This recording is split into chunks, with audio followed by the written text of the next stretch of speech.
Greetings, chess players. As promised, I am back.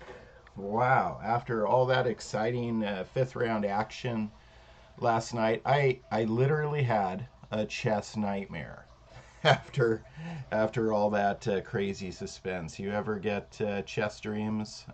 If you stare at a chessboard often enough, it'll start seeping into your subconscious, I guarantee you. So if I'm a little tired today, it's because yeah, I had a little bit of a chess nightmare from all that crazy suspense. Seems like the games are being loaded up, and before we get into the action, let me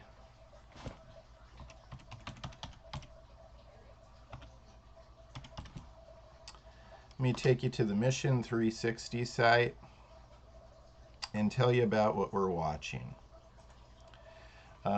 Again, we are privileged to let me click on the events real fast. Privileged to be watching and sharing in the excitement of the Mission 360 Bay Area Grandmaster / International Master Invitational Norm Tournament. This is the second of 3 in a row. It's so amazing and it's so hard to organize FIDE Norm tournaments. This is not easy, and again, it's something that most adults are unable to do, but Kevin Pan, FIDE Master Kevin Pan,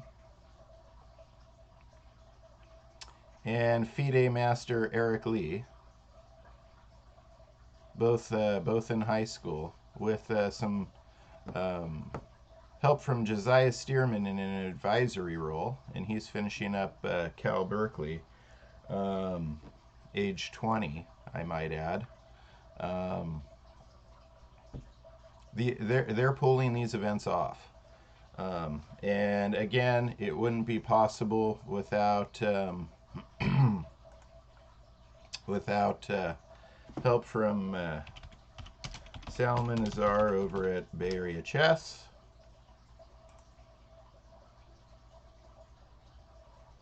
You can see they're on their calendar and all the other great things. See this, April 9th and 10th? I'm going to be there and broadcasting this. Maybe not that round, but I'm going to try. I'm going to try and maybe the 5:30 round after spending the day with the younger players at the Super States. But you can see it's a busy calendar. So this week I have broadcast duties for a major international FIDE rated tournament, and also just the best part of my job, really. I'm going to be going to the 2022 Cal Chess Super State Championship for the grades kindergarten through 6th and kindergarten through 8th grade, and analyzing games there. So just awesomeness. And then real fast, all of this is possible because of one awesome person here. Cal Chess, our president is Tom Langland. He is also a incredible FIDE arbiter, tournament director. I don't know how he has energy to run all these events. He's doing the Super States and the FIDE event. That's crazy. Plus, like a bunch of those other tournaments you saw on the calendar, he's the guy you see, and that's not even his full-time job. Yeah, he's a scientist over at Lawrence Livermore Laboratories. So I mean, holy moly! This guy, Tom Langland's got energy. I don't know his secret. I got to figure it out. And then let's see.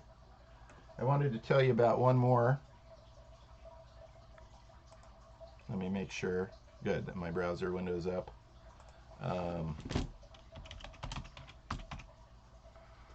And we'll go to the Eid Foundation.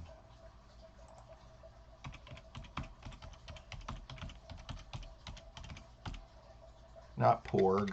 Ah, that's something in Star Wars, right? It's org, eidfoundation.org. I typed Porg. All right, and there's James Eads Foundation. And James Ead, beyond broadcasting some rounds, he also, and helping me with my broadcasts over and over again, and volunteering with me all the time, he donates to worthy causes like the cause we're watching today. But he does it all over the world. So just awesomeness. And then let me show you the schedule real fast that we're...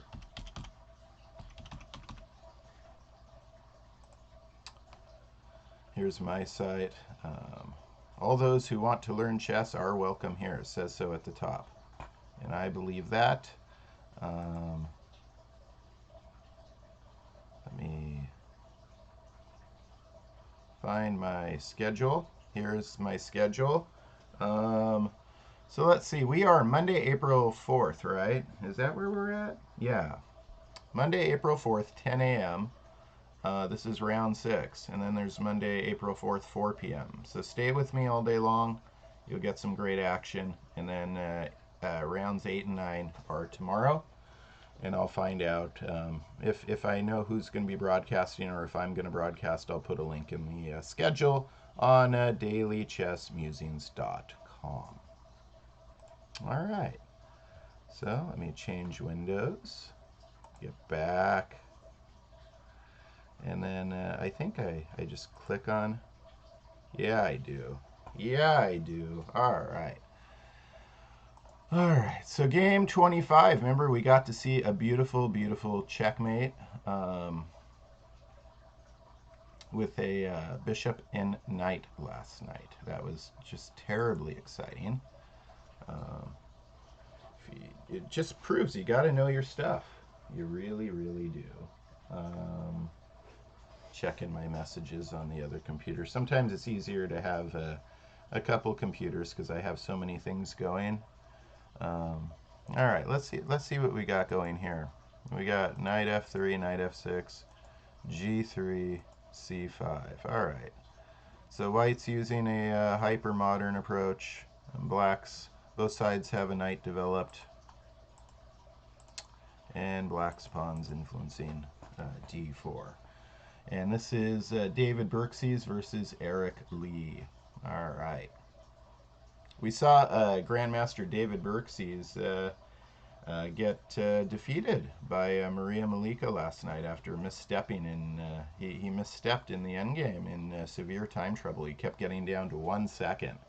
Go watch last night's broadcast. It's up and available on our YouTube channel. It was the most exciting chess. I'm still a little hungover from that level of excitement. Like I said, I had some nightmares last night. Chess nightmares. My goodness, those are some of the most exciting kinds of nightmares. What? d4, d5, knight c3. Rarely see this kind of stuff because the knight on c3 is a stop sign to the pawn on c4, which is very useful in the queen pawn openings. So hardly ever do you see knight c3 as move 2. I mean, right? Much. Oh, I guess it was move 1. All right, so we transposed. And okay, so white has 2 pieces developed, pawn in center. Black has 1 piece developed, pawn in center. 2 pieces, f3, preparing e4. No, preparing e3. Okay. Shows what I know. All right.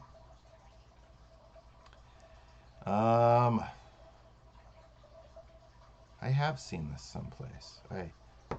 I know this position from something. It'll come to me later on. Certainly, you know, black's position is more natural and easy to play. And Vyam Vidyarthi is being very creative with the white pieces. I mean, you have to wonder if he's even thinking of g4, since he didn't play e4, right? and then possibly even g5. I mean, this could lead to a crazy attack. In fact, he does play g4. Does he play g5? Nope, he plays h4, but similar idea, right? All right, well, actually, a much different idea for a moment. It's threatening to trap the bishop, so we're expecting black to like play h6. And now is he going to play g5? That would be very exciting if he did. Let's see. Nope, bishop d3 first. Take, take. All right. So white has created lots of weakness around his king. However, and Weinhorder says, and on this looks like Jabava. Okay. He thinks it looks like something Jabava has played. Very, White's king is exposed, but White has three pieces developed and more space. No, it's not a London. I mean, the knight's on c3, knight's on g1. Black plays c5, and so what is black doing? Black is saying, okay, you may have more pieces develop, but my king will probably get to safety first. Well, will it though? Because white can castle queenside, right? I think white's planning on castling queenside. But yeah, black's targeting the d4 pawn. If white takes, then oh, it's the Jabava line from London line is what Weinhorder's saying. Okay. Very, very interesting stuff. I am not familiar with that. And so I thank you for letting us know in the chat. That is wonderful, Weinhorder. Anything, I'm familiar with a lot of stuff. But this line is really I've reached positions kind of like this using like the Maltese Falcon opening, um, d4, knight f6, g4. I've hit positions like this, but I don't usually get a knight on c3. But yeah, I seen Humphrey Bogart used to play the Maltese Falcon. It's actually pretty good opening. And you just learned it from Hans Niemann's Chessable course. Yeah, Hans Niemann used to be a NorCal Scholastic player. I remember watching him at the Cal Chess tournaments. Um, there were some guys going around. Everybody's attention was really at the time though on Sam Sevian, who was a little bit older than Hans and much higher rated. But yeah, we knew Hans was going to be something special for sure. I remember him as a little guy in those tournaments. Now, he had a fantastic year this last year, didn't he? My goodness, Hans Niemann. He went from, you know, not being known outside of some circles, um, to being widely recognized now for his talents. So, congrats to Hans on the wonderful, wonderful year. Yeah, I've had the privilege of seeing lots of guys um, kind of grow up in chess. Hans Niemann, Sam Sevian, Sam Shankland. I mean, whoa! I've seen a lot of cool chess. Um, Before these guys were masters, I might add. Um, all right, so we've got ourselves a French defense in Leonid Udison versus Ming Liu. So if Jim was what? And then it's a draw? Wow. Leonid Udison's kind of been the draw master in this particular tournament.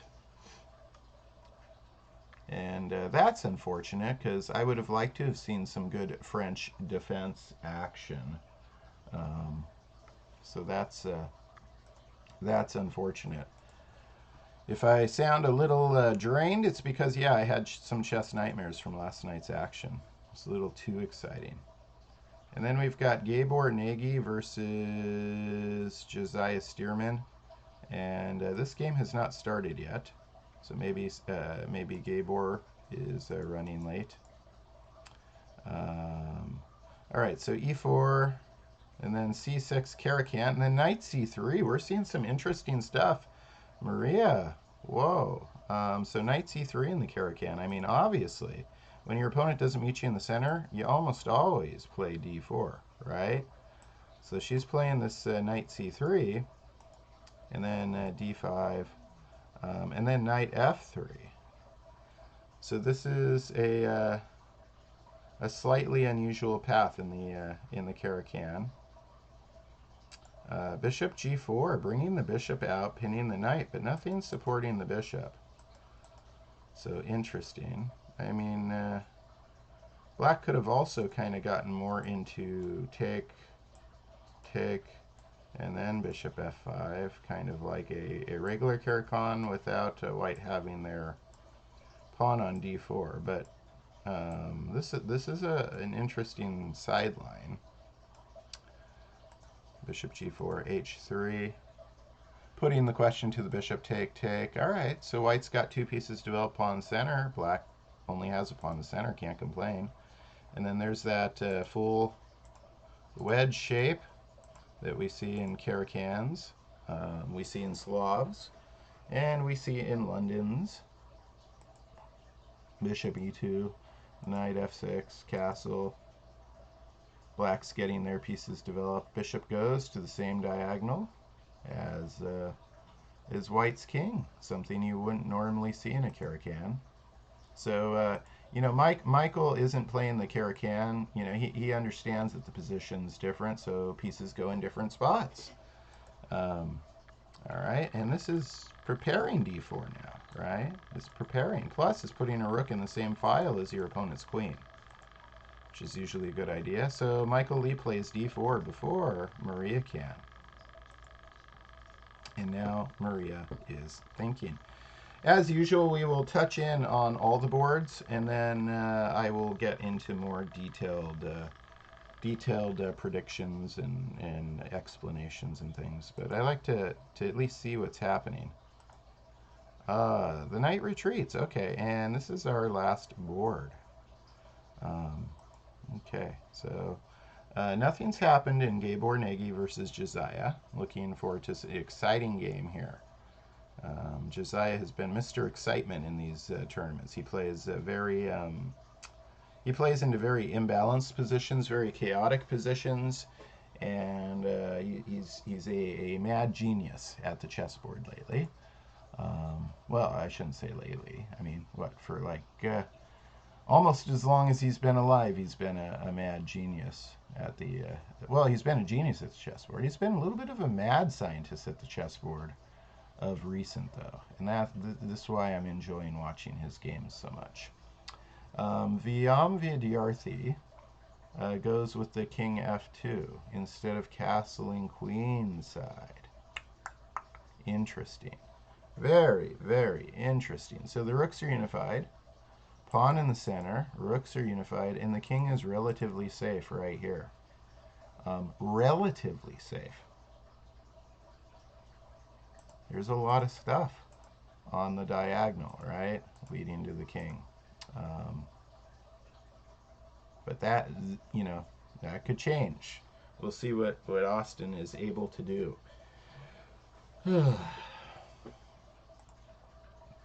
If you are joining us today, my name is Chris Torres. I'm the host. I'm very privileged to be sharing this with you. I'm also the CalChess editor, so honestly, I'd be looking at these games anyways. So what I decided to do is raise awareness for Mission 360, the two young men I talked about at the top of the broadcast, their organization. I decided to raise awareness and just look at the games live as much as possible, as much as my schedule will allow me.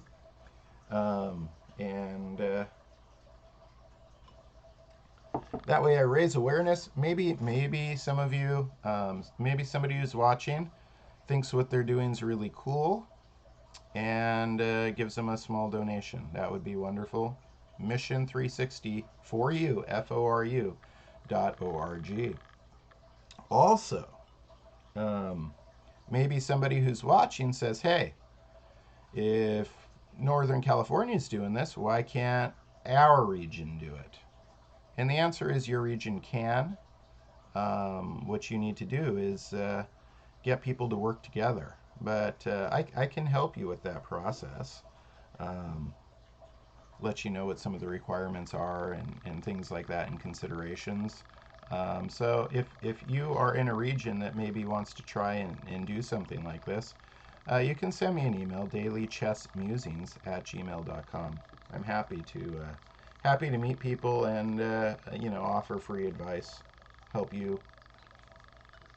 The more chess of this level that's happening, the better it is for everybody.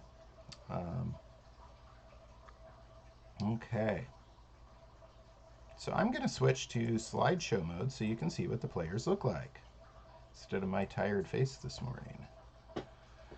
All right, so you should be seeing a nice slideshow with the names of the players. Again, I know what most of these players look like because like half of them are, I've watched them grow up in our region. There's that nice bishop knight checkmate from last night.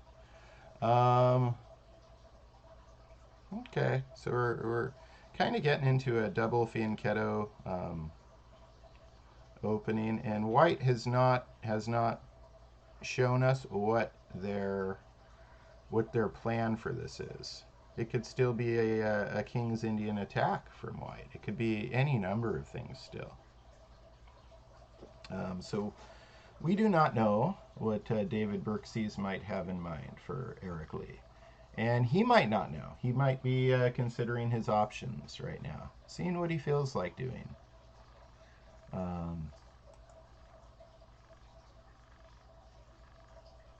And we've got Vyam Vidyarthi and Austin May. So, how are you going to take advantage, Austin, of kind of the amount of space around White's king and their dangerous placement? Are you gonna try and punish these choices? C4 would look quite tempting, but it would also, help keep the center closed, right? And is Black wants to get castled and open the center and attack.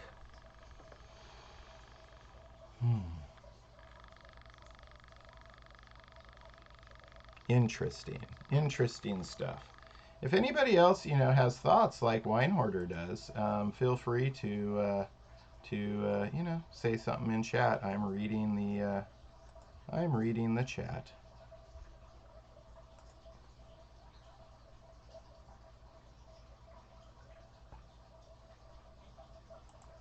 I got the chat open right next to me.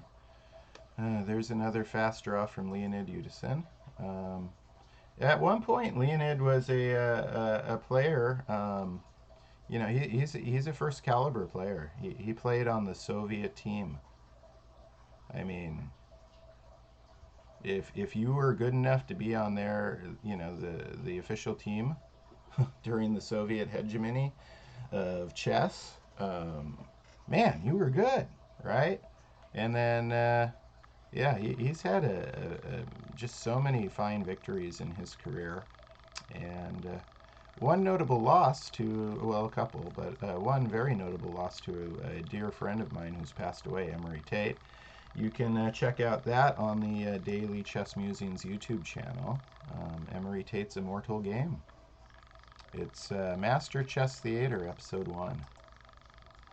It's just an incredible game. Nothing from Josiah Stearman and Gabor Nagy.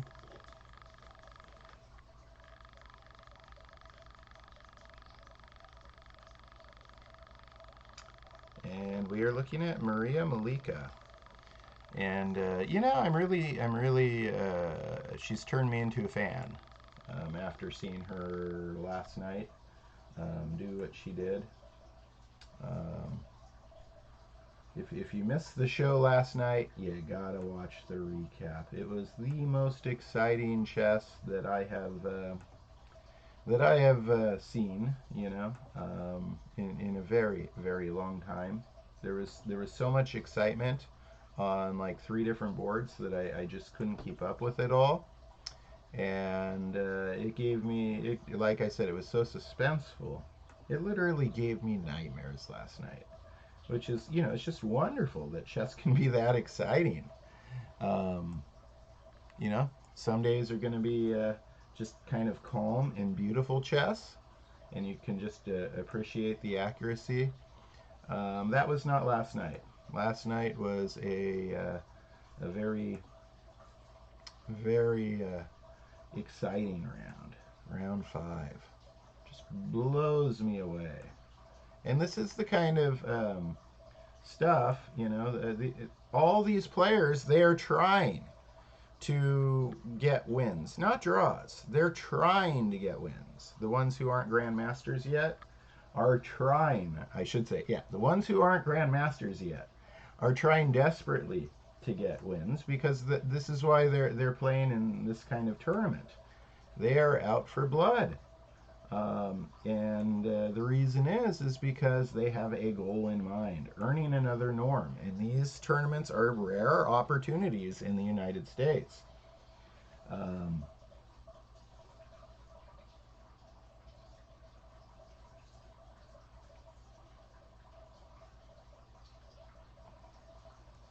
and this is just I've seen my fair share of Caracan games. I am not used to this position that Maria has orchestrated.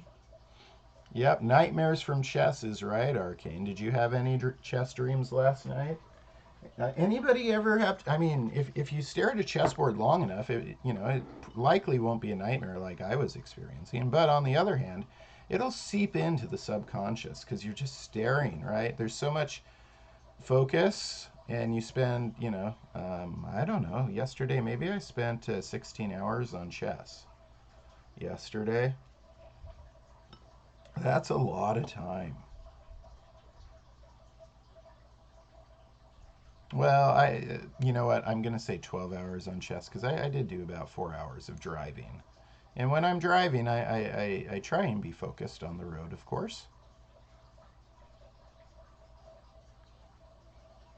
I'm not playing chess on the phone. Bad idea. Yeah, so, I'm going to be spending a lot of time on Maria Malika versus Michael Lee because this is just a interesting position. And then she moves her queen a second time. So, attacking g7, and if black castles, then you got, kind of these bishop h6 considerations because g7 would be pinned. And with a5 being played, then we know black's not going to be castling queenside. So Maria is set up for, if black were to castle kingside. And in the meantime, yep, and black castles kingside. Things could get exciting here. Things could get exciting in this game. Like I said, these players, they are out to get wins. Maria got one last night. She gets another win here. She's well on her way to earning a norm.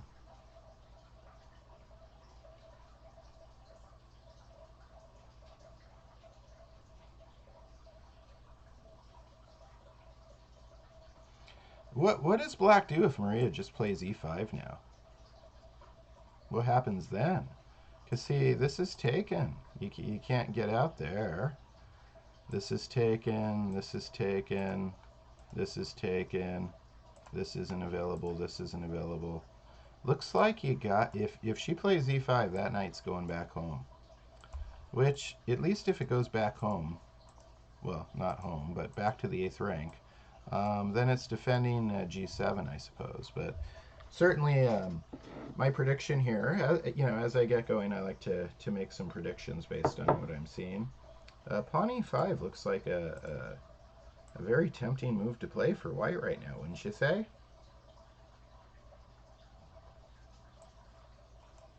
Bishop g5 would be another possibility.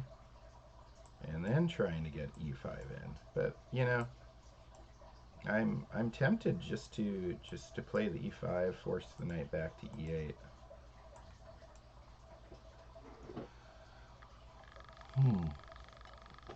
That's nothing on Gabor Nagy and Josiah Stearman yet. Quick draw from Leonid Udison. Beyond Vidyarthi.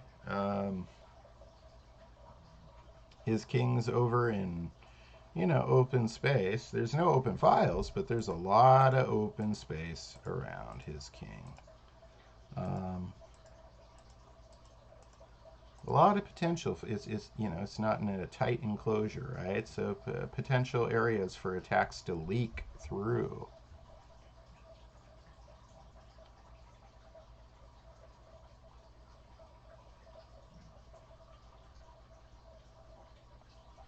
Maybe bishop e7. But then again, see, the minute you move this bishop, no, never mind, because this knight is backing it up. I correct my own thinking sometimes in real time. Yeah, maybe bishop e7. You have to be a little worried about a potential g5 if you do castle, even though white's king's over here, because this rook could slide over. Then the king could step out of the way. And white could have a very powerful attack. Bishop e7 is played. If black castles, they could be stepping into an unfolding attack. So, I mean, it might be good to delay castling for just a little bit if you're black. Keep improving your pieces, like, say, with rook c8 next, maybe. So bishop e7 was played. That improved the bishop, then rook c8. Try and improve a couple more pieces before you make that leap and decide. Because this kind of stuff can get dangerous really fast.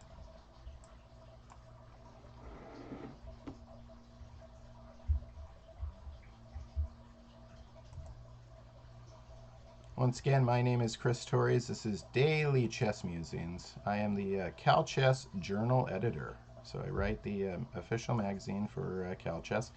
My assistant editor, FIDE Master Kevin Pan, is one of the organizers for this tournament. He's sitting out this particular one, but yeah, he's my assistant editor. And let me tell you, huge assistance. He's a good writer as well.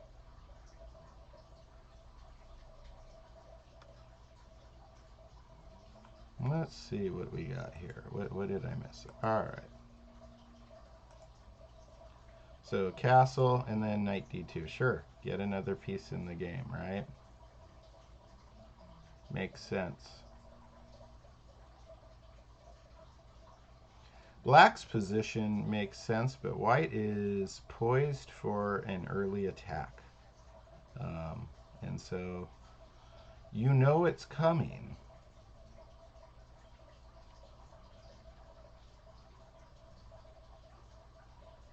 What do you do in the meantime? You know it's coming. What do you do in the meantime?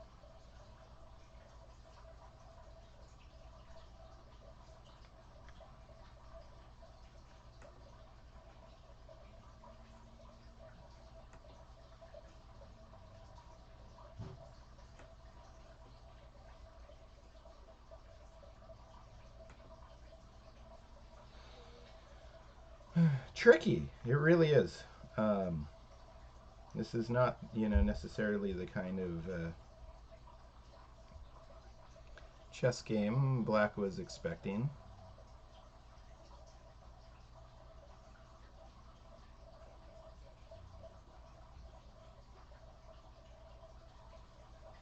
I think we're going to see e5 real soon from white. And again, that's going to force the knight back.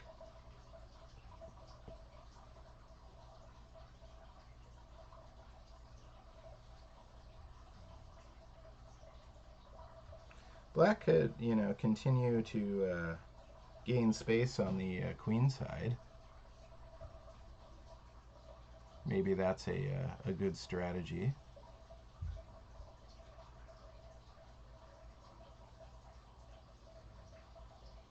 Because, white's pieces are all focused on a king side attack.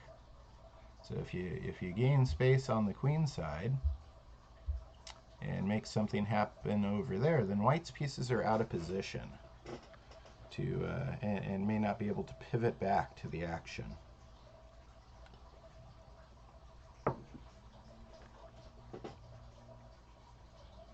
Very interesting.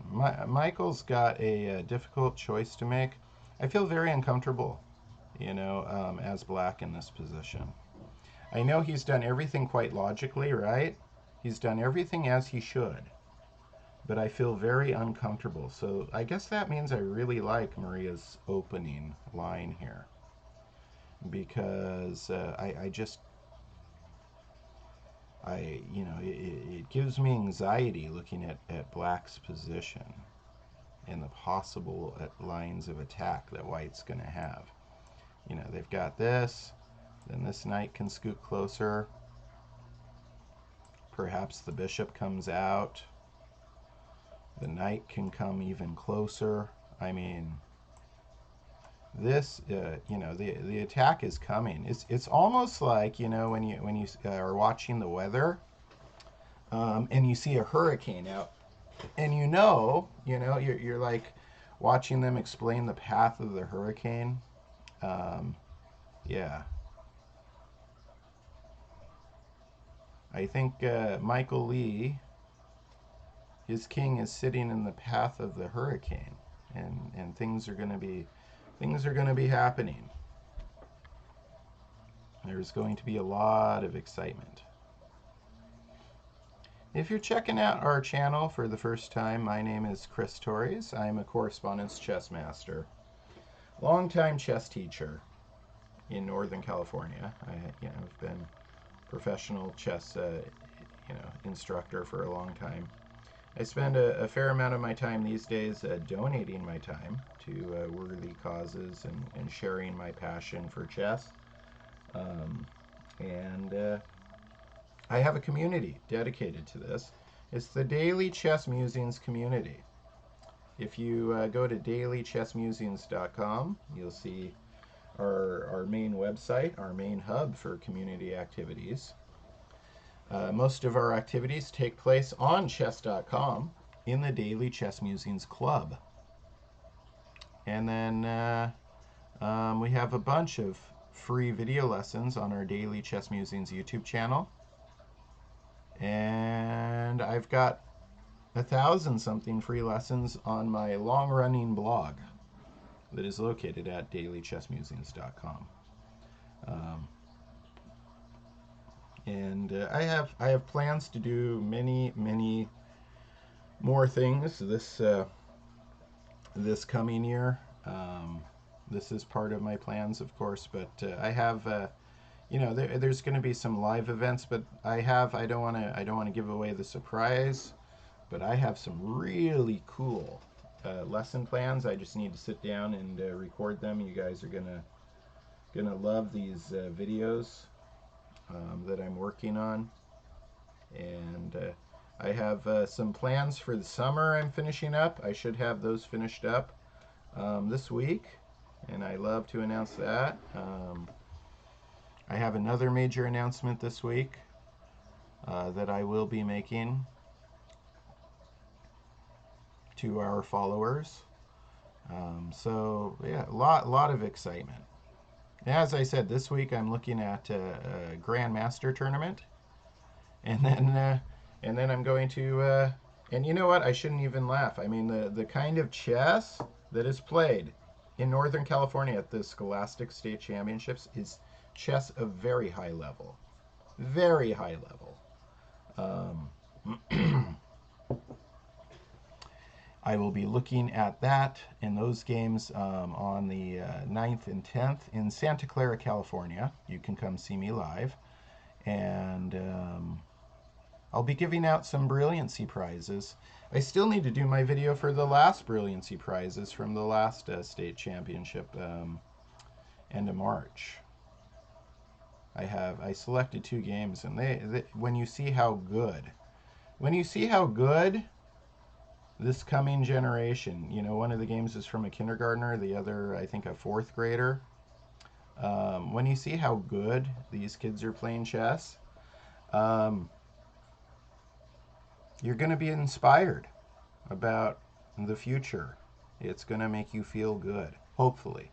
Unless you have a negative attitude, then it's going to make you just want to quit chess because you're going to say, oh, wow, look how good these kids are. Why do I even bother? See, that's a negative attitude. Be inspired about the future. Don't compare yourself to others so much. Compare yourself to yourself and where you were in the past and where you were headed and where you are now.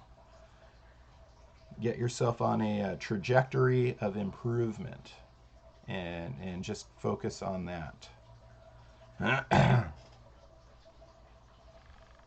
mean, it doesn't matter what kind of skill you're looking. Let's say you're looking to play the guitar or something. You go on YouTube. You see a 4-year-old in a foreign country that's doing something incredible that you couldn't do with if you studied for a year. And don't get disillusioned. See, just admire the ability of what's coming, the future. Know that the future of humankind, we're progressing in our abilities, and focus on your own improvement.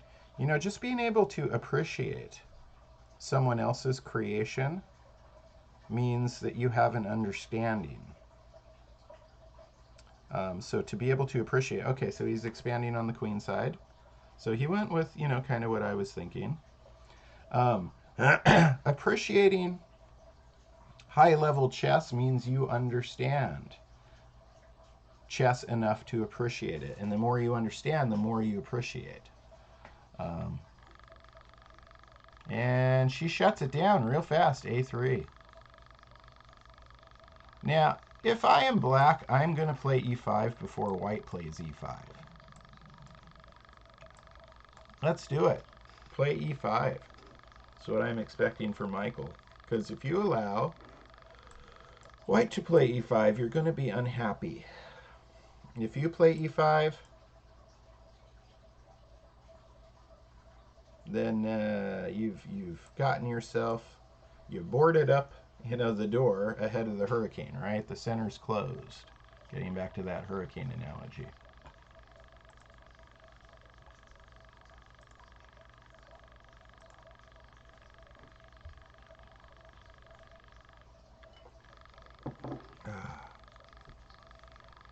All right, let's bounce around a little bit. You guys want to see action on more than one board, I understand. Nothing from Gabor Nagy and Josiah Stearman. Gabor Nagy had a heartbreaking loss last night to Maria Malika. And I wonder if he's got like a lingering effect from that loss and isn't showing up. Was it Gabor Nagy? I'm getting mixed up in my mind. I'm getting confused. Let me go back. I want to say it was, but it might have been David Berkes that she beat. No, David Berkes was playing Eric Lee, so it was, here we go. Gabor Nagy played Michael Lee. What? David Berkes played Maria Malika. All right, so no, I'm getting my grandmasters confused. Don't get Gabor Nagy and David Berkes mixed up in your mind, guys. As part of your nightmare from last night still lingering, confusing your mind. All right, so we are watching round 6 of the second Mission 360 Bay Area Chess GM IM Norm Tournament. The second of 3 in a row. The next one finishes like after 1 day's break of this one. Um, so if you want to watch some high level chess with us, make sure you follow this channel. This is the kind of thing that I will be bringing you quite frequently. The Vyamvya Diarthi game is of interest to me as well, because the challenge is really to Austin May.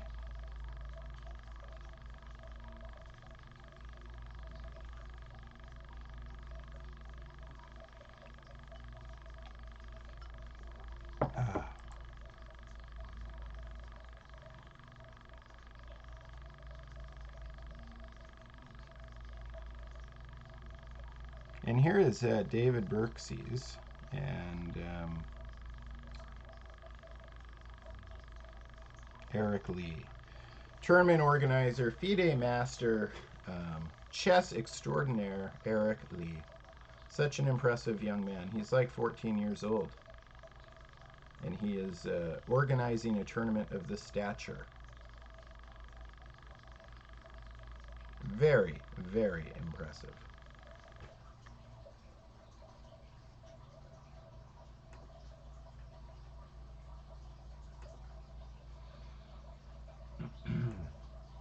Checking my messages real fast.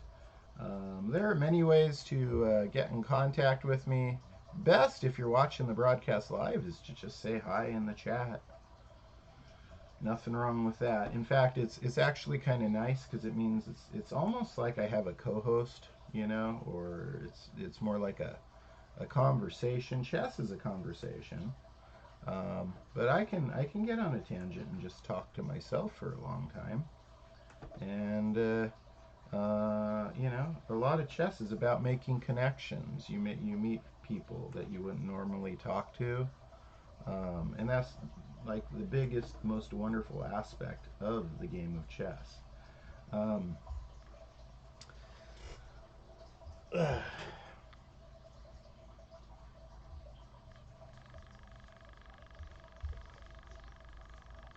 so I mean, black could just castle, right? But if you want to get really weirdo, who wants to get really weirdo? Knight a6, supporting c5. That's pretty weirdo, and I kind of like it. Um, so if knight a6, then what? White could keep developing. You know, say with bishop g5 themselves, right? Um, hang on. If knight, I meant to draw an arrow there. If knight a6, then white could play bishop g5. Just making sure I'm not making moves on their board. I don't like to make moves on somebody else's board.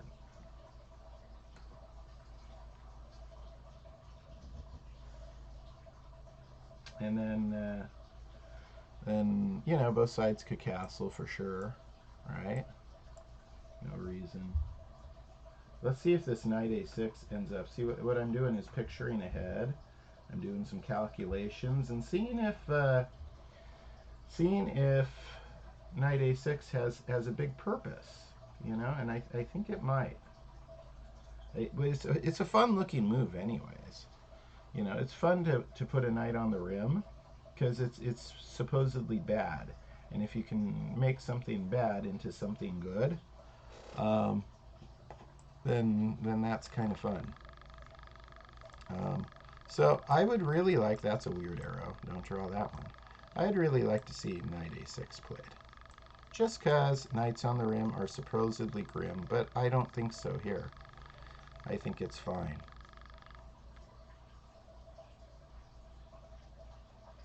Probably won't get played, but who knows? You know, he's spending a long time thinking about something.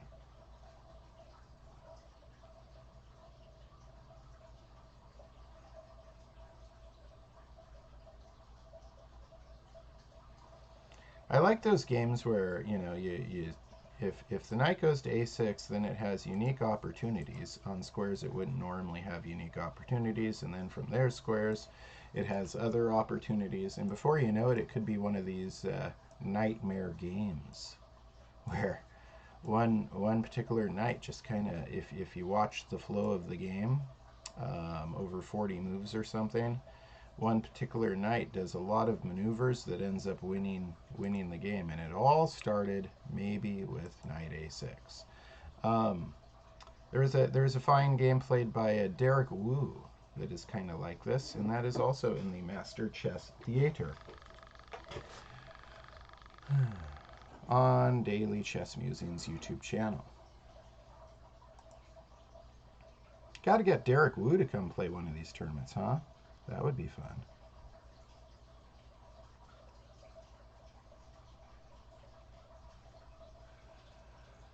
Austin's still thinking. I think before you castle, hang on. What did we miss? All right, so the king goes to g2, bishop e7, rook a to d1. I'm thinking before you castle, maybe rook c8. Hold off on castling just for and improve another piece first, because the minute you castle, you might be positioning into an attack. And see, now this rook has already been moved once to d1, so if it goes to g1, it costs an extra tempo that it could have done straight away, had you castled right away. So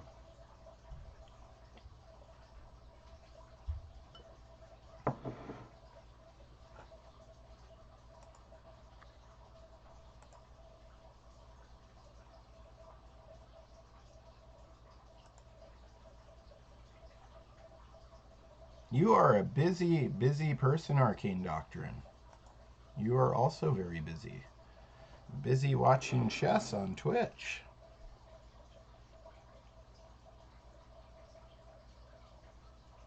Gabor Nagy and Josiah Stearman have started. We've got ourselves a King's Indian.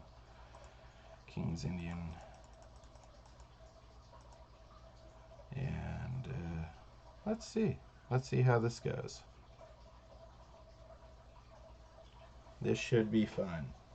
Josiah has been playing just some really fun chess. He's been creating mega imbalances in almost every game he plays. And again, he's doing that because, you know what, he just got his international master title, and he thinks he can do one better, and I believe him. I think we're going to see Grandmaster Josiah Stearman very soon. And remember, see, he's doing applied mathematics at Cal and graduating like 2 years early.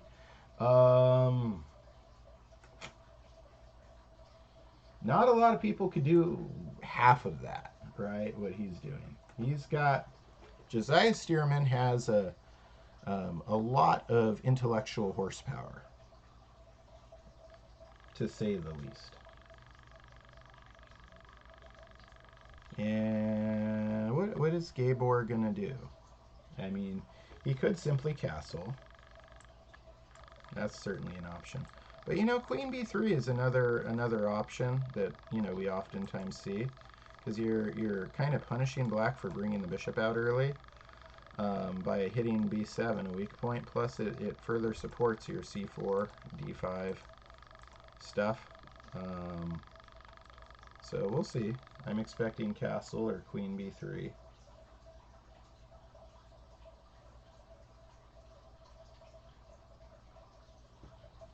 Knight e5 is kind of interesting too.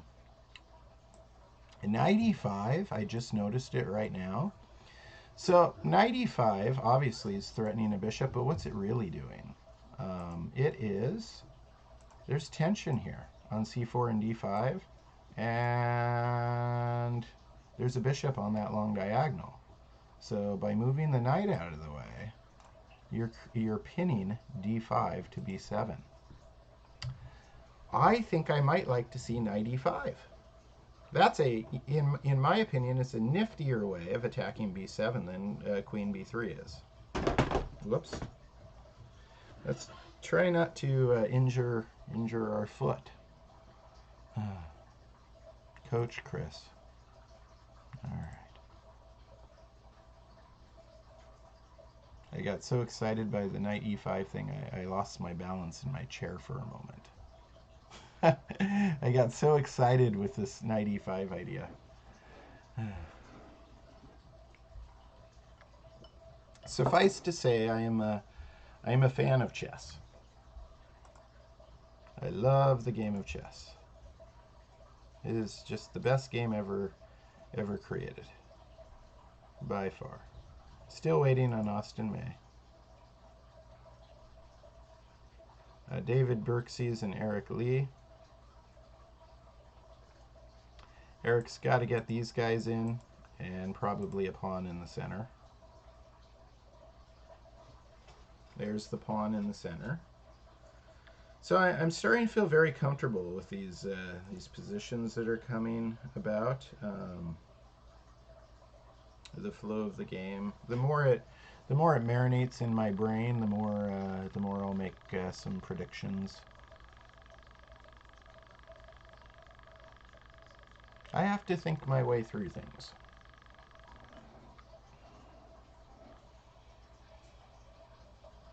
Knight e5 on this one. We want to see knight e5 in the other game.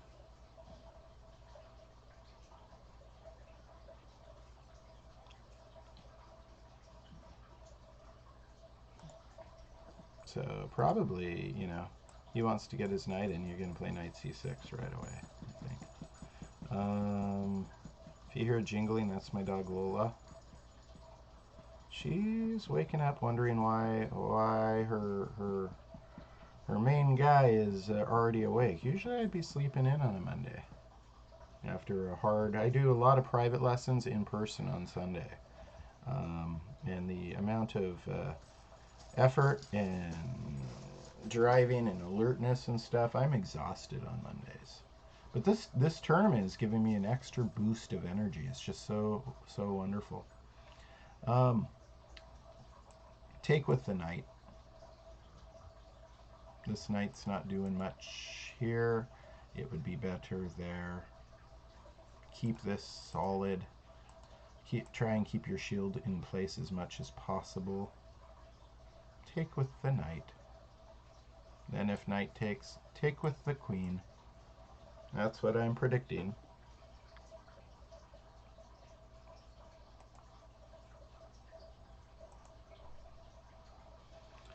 Predictions over here. Knight e5 was played. Wonderful, wonderful, wonderful, wonderful. Remember, I was thinking of queen b3, boring castle, right?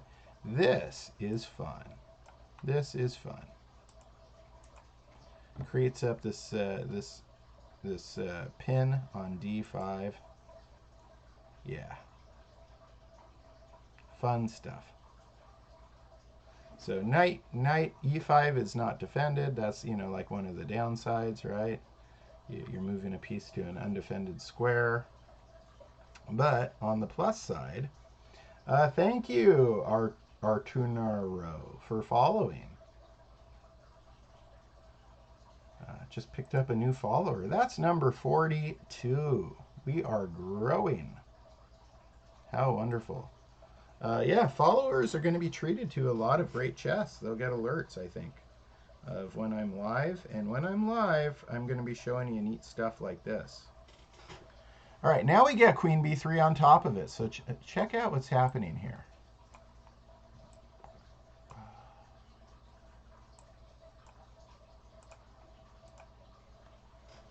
There's some neat geometry at play. Chessboard geometry.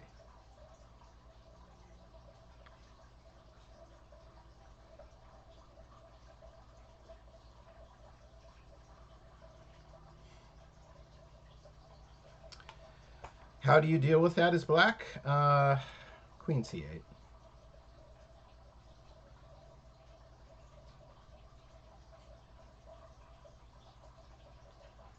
After you play queen c8, then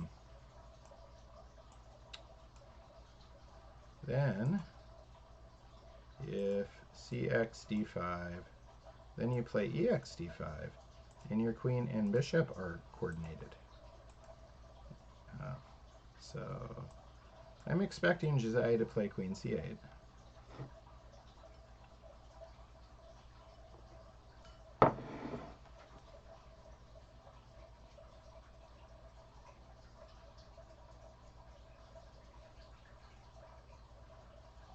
And I'm expecting it relatively soon. Relatively soon. Let me show you the schedule. And again, these games are also in the events section on chess.com. So should I not be broadcasting during this schedule? Should I not be, then you know you can always but check back, because if somebody else is and I'm not, like let's say Jim Eade is available for one of these rounds or something, I'll go ahead and put a link, or David Peruis, I'll go ahead and put a link. um, and so yeah, check back at dailychessmusings.com. You see all the videos, results, and the schedule of the wrap up of the second tournament. And as things progress, it gets clearer and clearer who has a mathematical possibility of getting a norm. And I will I'll crunch some numbers tonight probably and let you know. We'll let these rounds happen. I don't want to. It's like calling a no hitter. In the fourth inning or something. You don't want to get on the norm thing too early. I mean, everybody's mathematically possible in round one. I mean, and so it's just silly to spend too much time doing that.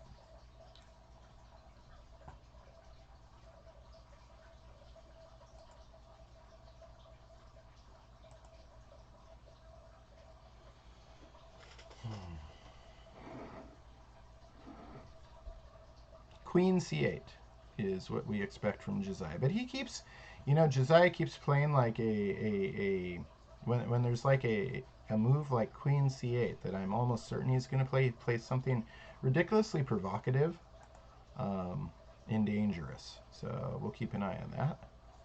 I'm expecting danger from Josiah. All right, so let's see what's going on here. Black never did play the e5 move. Interesting. All right, so the extra space there, and then I was thinking black would play e5, so white couldn't play e5, right? This is what I was expecting. And no, black plays b5. So e5 is still a possibility for white. And if you play e5, then this knight has to go to e8. But I don't think Maria plays e5 either. She plays f4. Hi, Lola. Did you just realize I'm awake? Is that what all this is? Did you just realize I'm awake? You crazy dog. Lola's happy I'm awake. Queen e7, I'm happy to be awake too.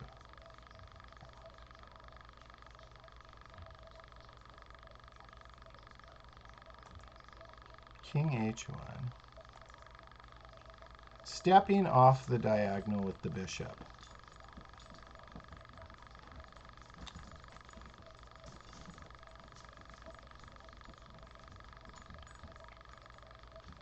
And then, I mean, if she played f4, then we're kind of thinking she's thinking about rook f1, right? But she wanted to get off that diagonal, so she's not getting a dangerous check at some point if this pawn is able to move. Like if she plays pawn c4 at some point, she doesn't want en passant Chekaruski, right? Or something like that. I believe that's why she plays king h1. Because it's just a healthier spot for the king, and she's got time to do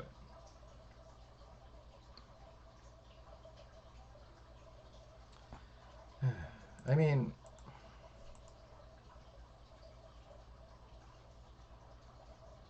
I'm not too excited yet about what black's accomplished with their extra space on the queen side.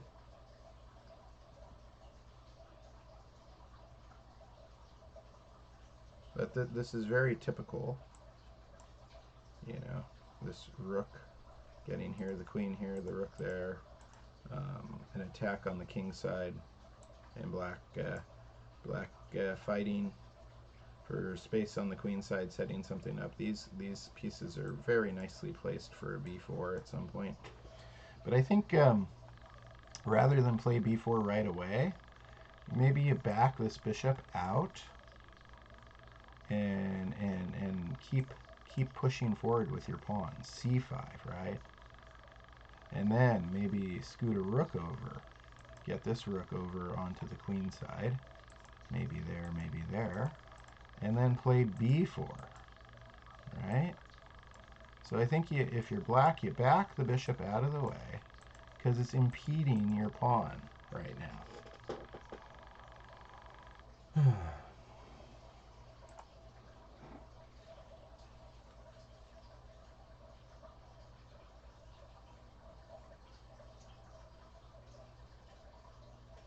Okay.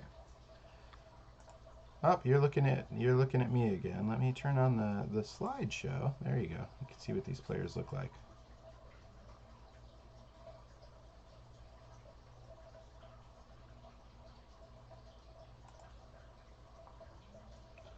"42 followers." What is that? The answer to the riddles of the universe is 42, according to Hitchhiker's Guide to the Galaxy.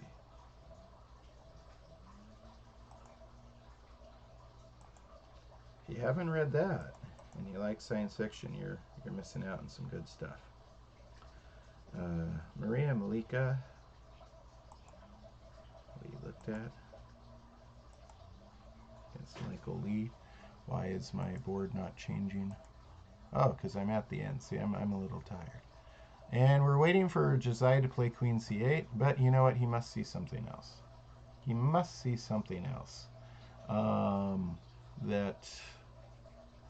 that he's considering. I think Queen c8 looks very, very like the obvious choice, but Josiah has been playing very dangerous, provocative chess. So he's considering something else. Fast draw. And here we are over here. White's king is got all this space around it, and, you know, places where attacks could leak through, but black has not organized any kind of attack as of yet.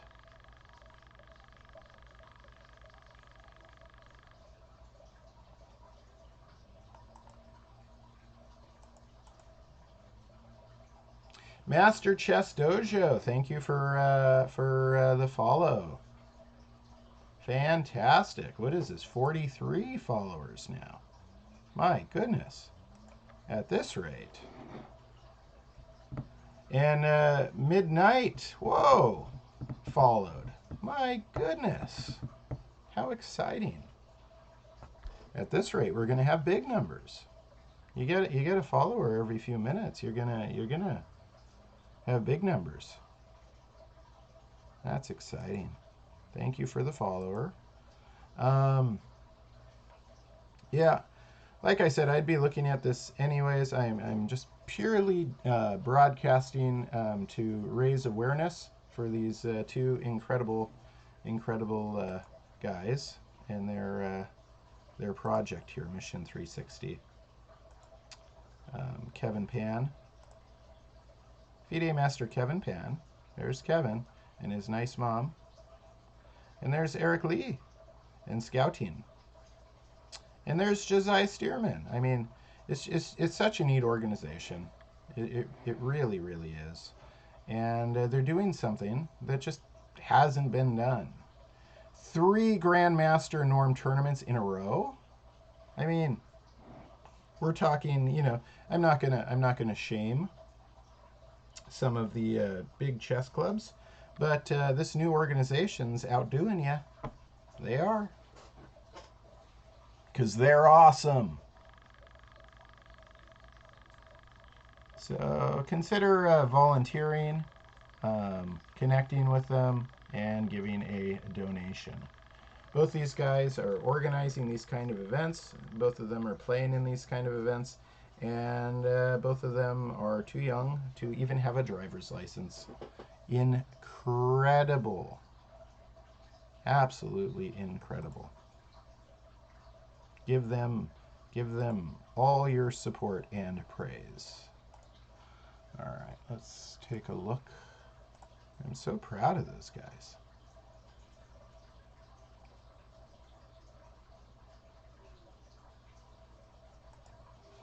And for some reason, I think on my screen, my followers aren't. I don't know. I thought I set that up properly, but it seems to show like the followers that happened when I wasn't broadcasting. But yeah, we got 2 more followers. That's terrific.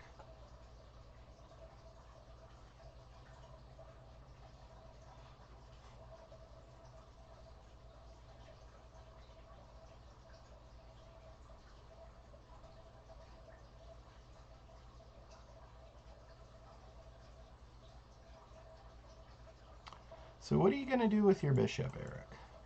You know, bringing it out on this side of the board, it can't retreat back on the diagonal. It lacks some flexibility, but it looks maybe like the best spot. But bringing a bishop out on the side of the board where you got that fianchettoed pawn structure means that your bishop lacks some flexibility over there. It can't readjust its diagonal at all.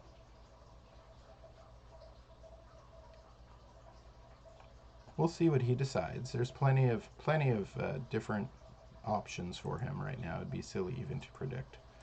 And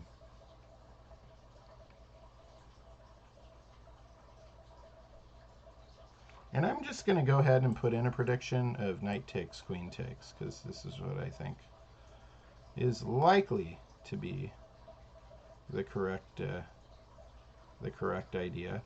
Knight takes, queen takes, and then bishop f6. We'll even put in another move, targeting the queen, right? So knight takes, queen takes, because you don't want to be opening things up too much when you got all this space. So you take with your queen, but then the bishop can go there and grab initiative.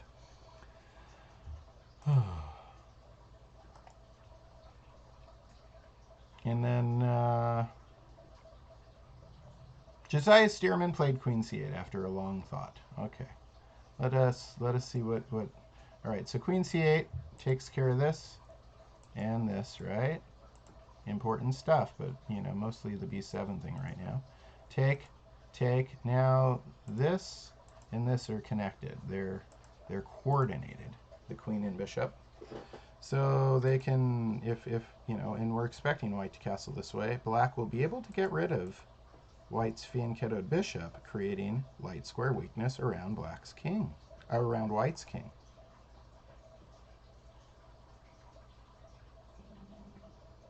But we've got, it's white to move right now.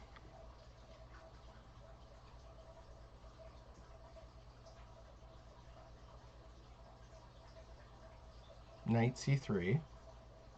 So a lot of things working on the e4 square on both sides.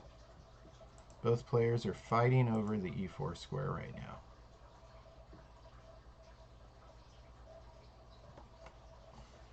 Black has 2 pieces controlling e4 and a pawn, and white has 2 pieces on e4. So black has control of it right now.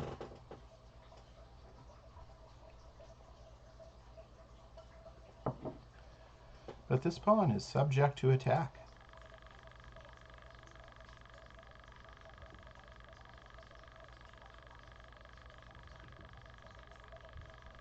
It's being threatened 3 times.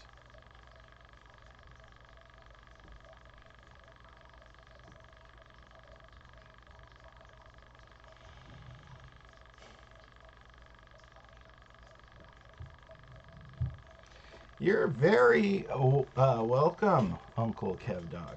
I'm glad you're enjoying what's happening. You know, we live in a multi-screen environment. Many times I am doing things and can have a chess game, you know, playing on a smaller screen, and you can, you know, look away. Some people listen to music. You can listen to chess. But I'm glad I'm glad you've come back. That's wonderful.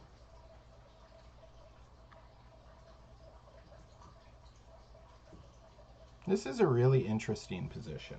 I really I really kind of like this position. I'm letting this one kind of soak a little bit. He plays pawn c6. I was thinking, I was thinking he might play bishop e6 or pawn c6. So Josiah chooses pawn c6, solidifying his d5 pawn. Yes, lots of people with potential. Lots of people. I will, after today's rounds, I'll go ahead and crunch the numbers and let you know. But that's the whole point of these tournaments, is to earn those norms. If you're a FIDE master, you're working at an IM norm. If you're an IM, you're working for a GM norm.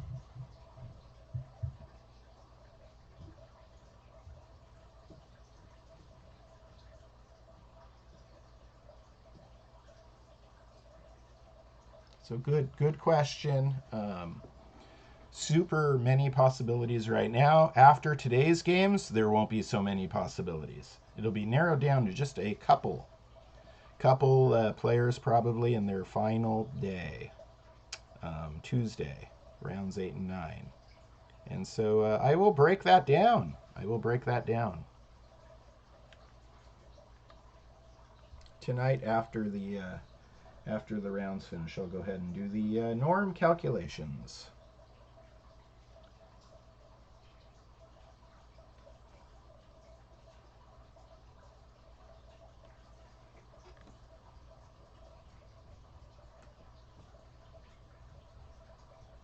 In the meantime, we're just here to watch some really good fighting chess where players have reason to create imbalances in exciting chess games because you aren't going to earn a norm by getting a bunch of draws. It might be good for your rating, but you aren't going to get the title. And the title means more than the rating.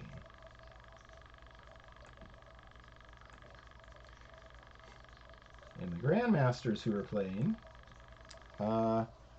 know this, so they, it's almost like they're playing with a bounty on their head. They get automatic action, and their opponents are playing riskier moves, and yeah, so they get a fun experience as well, and get to visit the wonderful Northern California Bay Area. We're having just beautiful, beautiful spring-like weather, and we have a bunch of wonderful cultural attractions and entertainment available on their days off.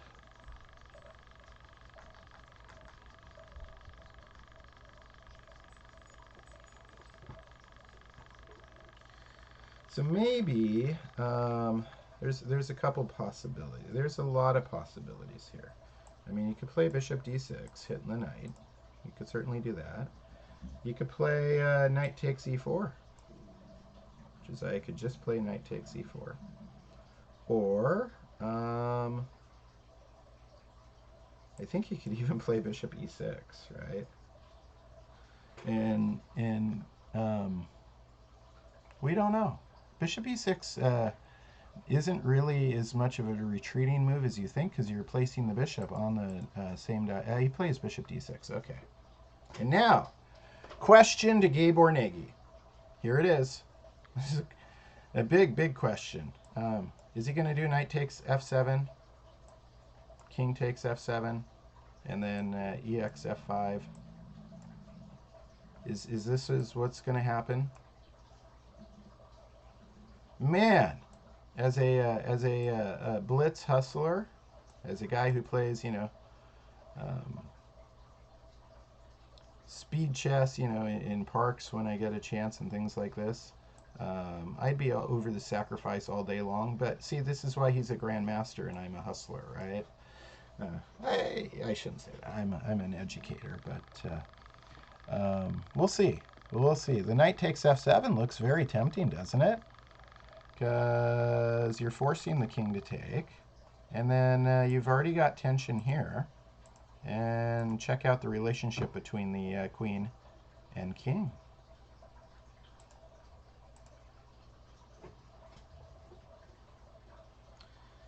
This is why bishop e6 was an intriguing option, but Josiah knows that his opponent can play. This is not a surprise, not an oversight by Josiah. Josiah is saying, go ahead, sack your knight on f7.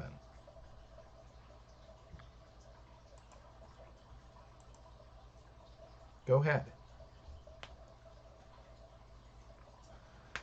As I said, Josiah, he has been creating and playing into exciting chess. Round after round after round. We'll have him back on the channel. He's been a guest a couple times on Daily Chess Musings.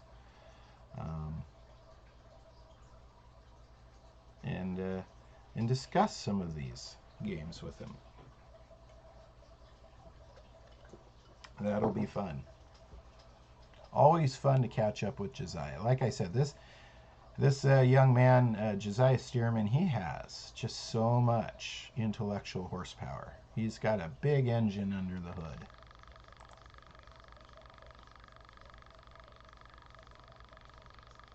Come on. We're at 97 viewers. I know that if Gabor Nagy sacks his knight here, we can raise that number. I mean, you see, they aren't playing for our entertainment, but it would be quite entertaining if he did. Quite entertaining indeed.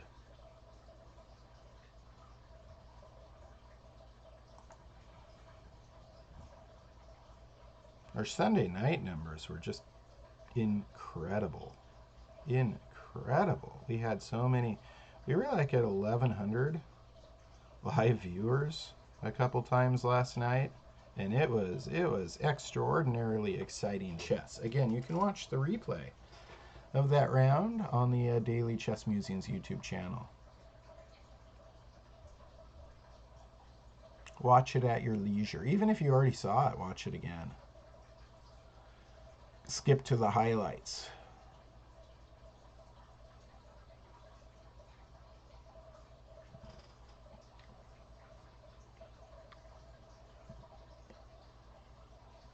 Well, I think you want to get this knight back out, right? Let's see. It went to e8 with a reason. Why did it go to e8? Because it wants to go to d6. It wasn't even pushed to go there. So Michael Lee wants to play knight d6.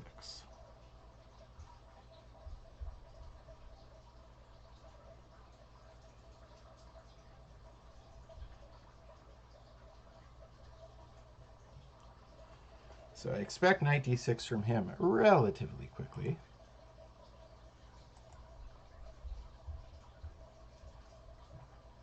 Again, I am scheduled to do 2 rounds today.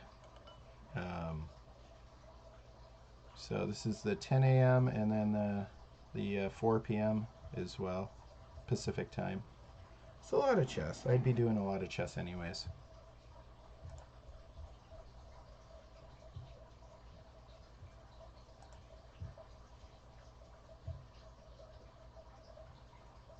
And it's fun to casually observe what's... Okay. All right. So, you know, like I said, there's a reason why Gabor Nagy is Grandmaster. And it's because maybe he doesn't play speculative moves like knight takes f7, right? So knight takes f7, king takes f7, and then the idea was...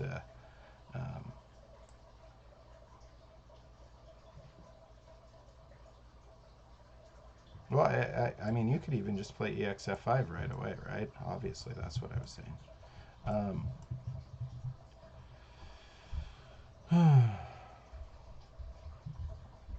But he did a different kind of sacrifice.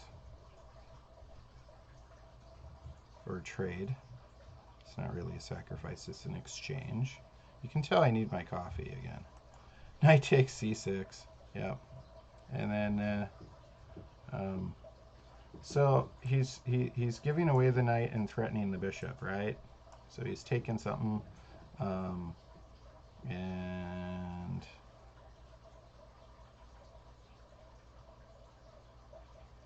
why am I finding this one so complicated to calculate? My goodness, why is this being so difficult in my brain? Somebody just messaged me. What's going on, Chris? Refill your coffee. Yeah. And also, turn on the tournament slideshow. Let's see those players. Yeah.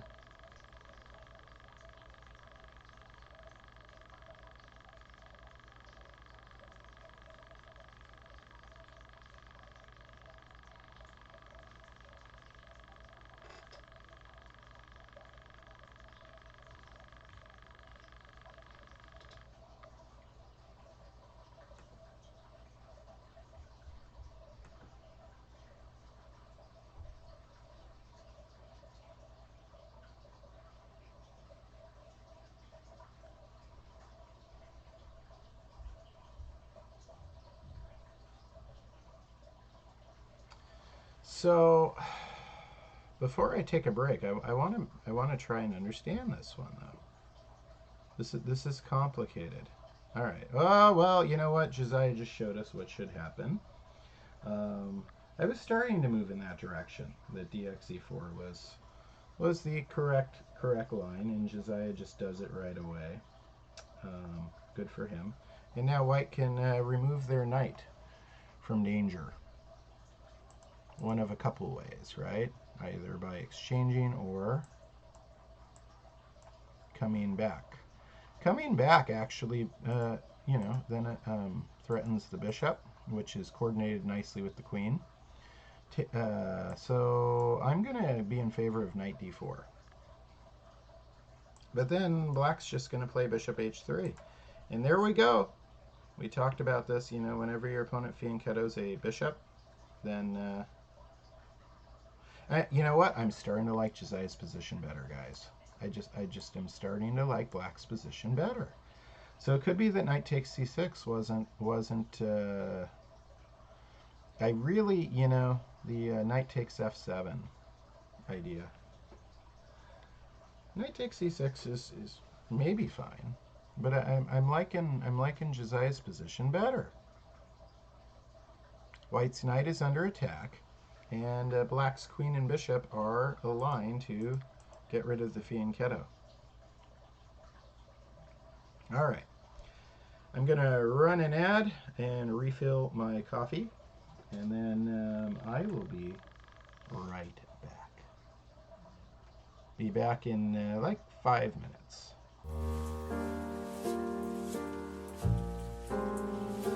I will be running a free online chess club for everyone who wants to learn.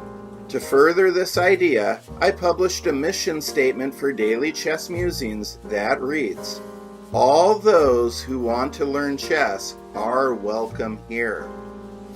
Our free weekly chess club begins with a live meeting Wednesday at 3:00 p.m. Pacific Time.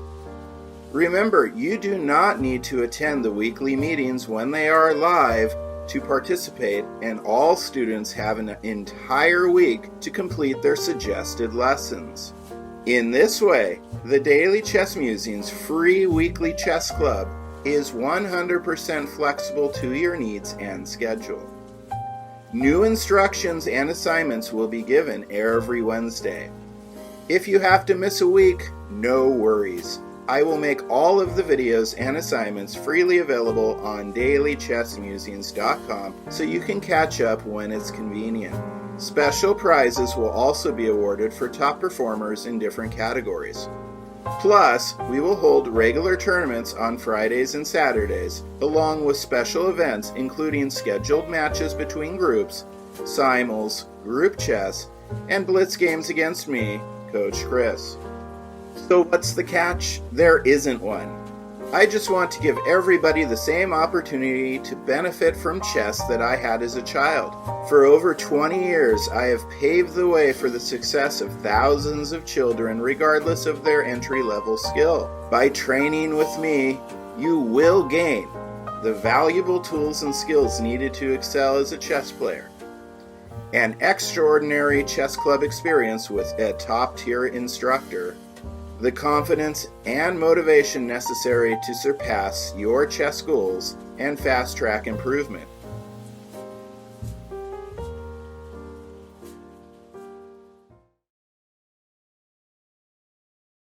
Hey everybody, Shelby from American Chess Equipment. That's www.amchesseq.com. We're the official chess supplier of Daily Chess Musings. Now, if you're a tournament chess player or just need some for the home, check out our new clocks here. This is our Bobby Fischer chess clock made by DGT. It's the DGT North American, just with different colors and way better instructions. Now, if you really want a high-end chess clock, your kid wants a Chronos, but they're hard to find, or Chronoses are impossible to use. What you really want is you want the VTech. The VTech is something designed by me, Shelby Lorman, for the tournament chess player. It's easy enough for people my age, I'm in my 40s, to use. You don't have to hand it off to an 8-year-old to get set. If you want something really cool, we can do customization for you. We can customize clocks, we can customize boards, we can customize scorebooks. If your kid has a habit of losing stuff and you're sick of replacing chess equipment, check out our items here. Now, if your kid has a habit of losing his chess clock, this is something that we can do for you that nobody else can. It looks like a normal, everyday, high-end chess clock, right? Now, let's flip this around. You can see it's got my face on it and everything else. This is a vinyl ink that's very hard to come off. So even if your kid loses it, nobody's going to be able to keep it. Something really nice for the house, you got to check out our wood sets and boards right here. Now, if you want something nice for the house, I'd recommend something like this. This is our 20-inch pedestal board with our Zagreb set. Let me get this set up for you. Are we the end-all be-all for chess equipment? Maybe not. But we support Scholastic Chess, especially here in Southern California. And if there's anything you need, even if I don't sell it, I can help you find wherever you need to go. So, remember, American Chess Equipment, www.amchesseq.com for all your chess needs. Hi, I am James Eade of the Eade Foundation. Who am I and what is the Eade Foundation? That's the subject of this video today. I am a chess player from way back when I was in high school. I would win adult tournaments as well as high school scholastic type of tournaments. I got very good. I could even challenge grandmasters and I could fight them. But I wasn't really as good as most of them. So I started to do other things. I would write chess books, for example. I wrote countless articles, 5 total chess books. And I did a lot of other things like organizing international master tournaments, grandmaster tournaments, various tournaments of various types, FIDE futurities, that sort of thing. And I did a lot of chess. And in 2018, the United States Chess Federation gave me the Outstanding Career Achievement Award. So that's a little bit about me. But what about the Eade Foundation? What's the Eade Foundation? The Eade Foundation was started to help build communities through chess. Chess is what I did. Chess is what I knew. This is the way I could help other people.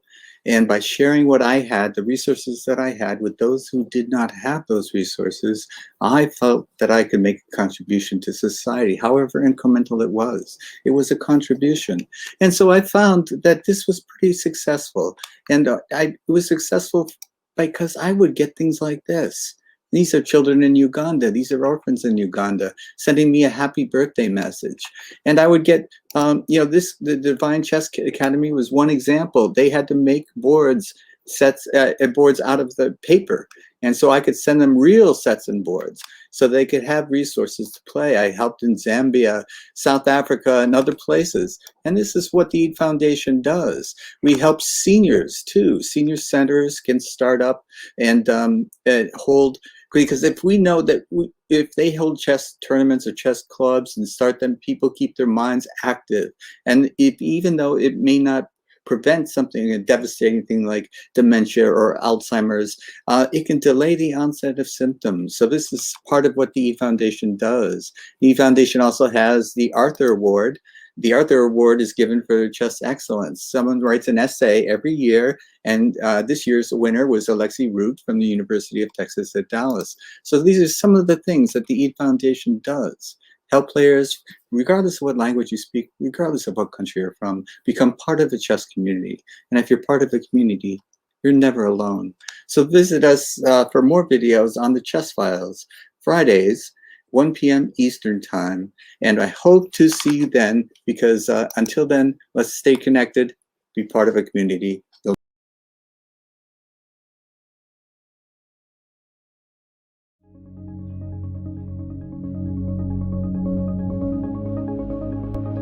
Can you move your knight? Ding, ding, dong. Good job! High five! The game of chess is a beautiful game because you get to be the king. You get to command an entire army of chess figures. You are in charge. In life, you may not get to make all the decisions yet. In chess, you get to make all the decisions.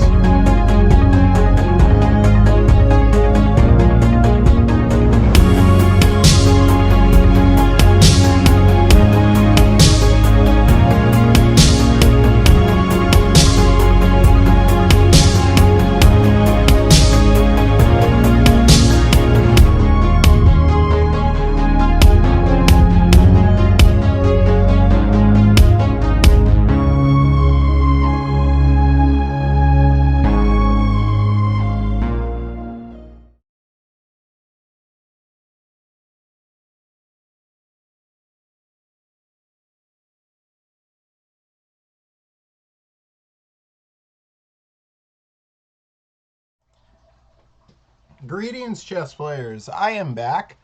My name is Chris Torres. This is Daily Chess Musings. We are watching the second Mission 360 Bay Area GM IM Invitational Norm Tournament.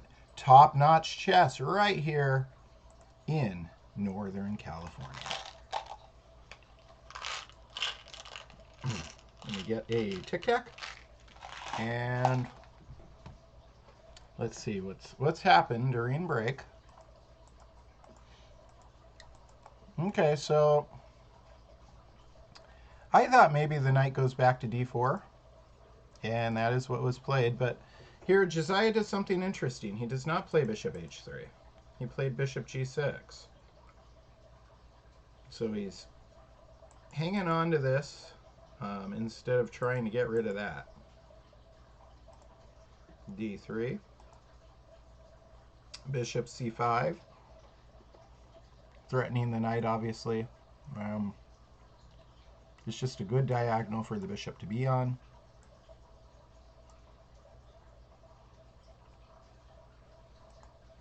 And bishop e3, because moving the knight could subject your king to attack. All right. Interesting.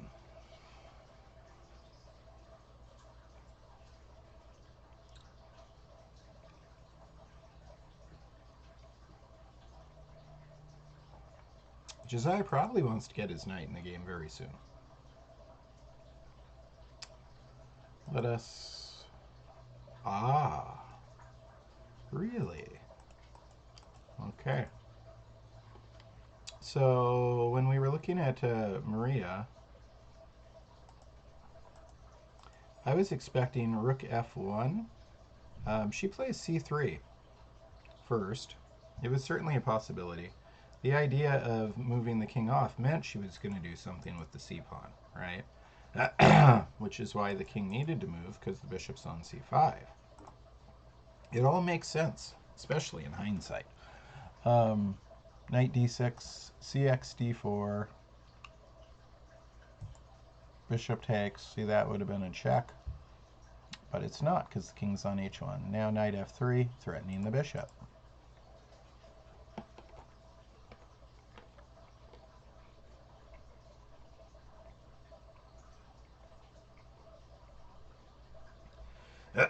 I still really like what Maria's done with her position. She's got herself some nice pawns, controlling some important squares in the center.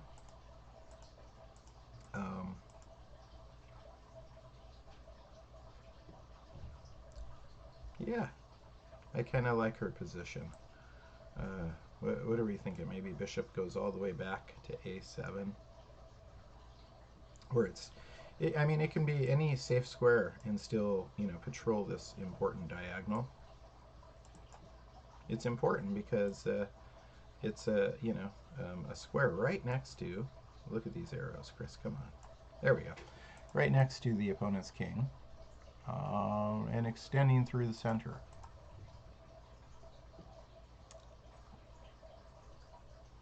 Yeah, so we're expecting the bishop to retreat, stay on the diagonal.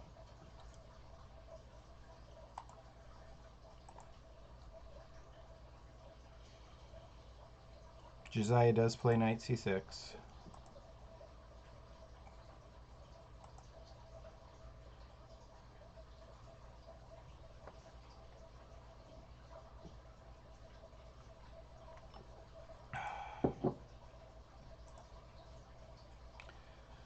David Berkseys and Eric Lee.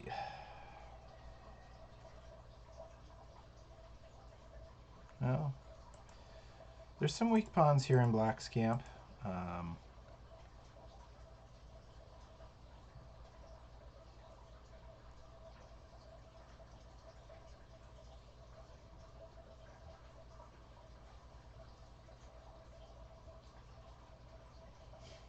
We might see just simply e3, but then this bishop's really trapped, so probably not actually, now that I really think about it.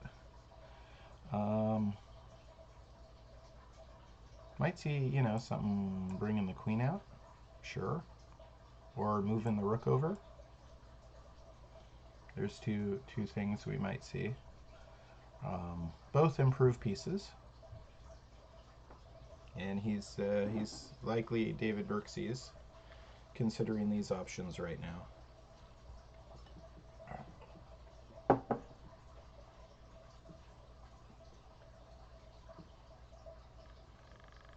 From Eric Lee's standpoint, it would be nice to put the queen on b6, but then you have to worry about knight a4. But if white puts their queen on a4, then I expect maybe he'll put his queen on b6.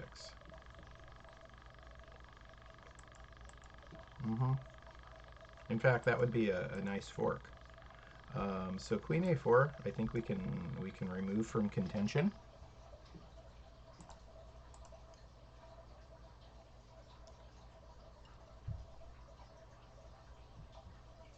Yeah, he's got a threat of a fork here.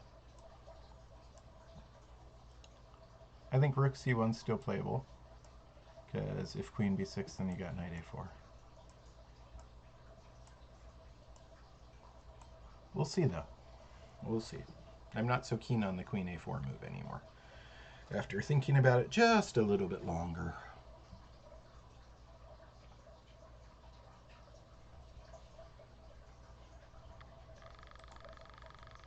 There's that neat checkmate from last night. Up. Nope, nothing was played.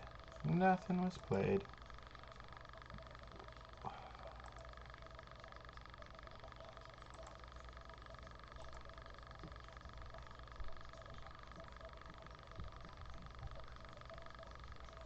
Gabor and Josiah, he played knight c6.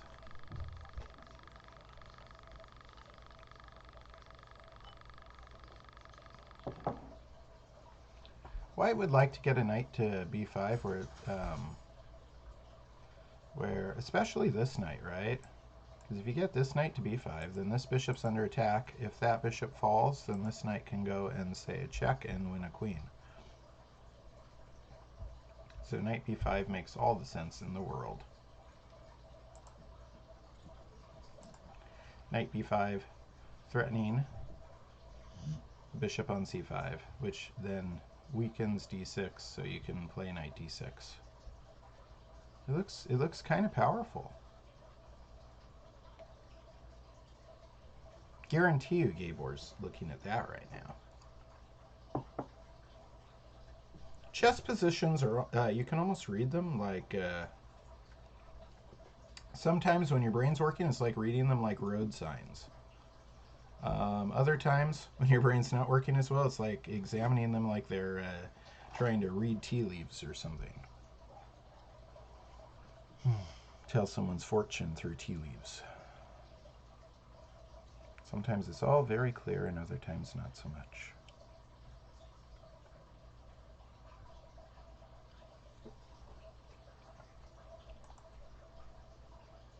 So we've got 88 viewers, 44 followers, so a 2-to-1 ratio.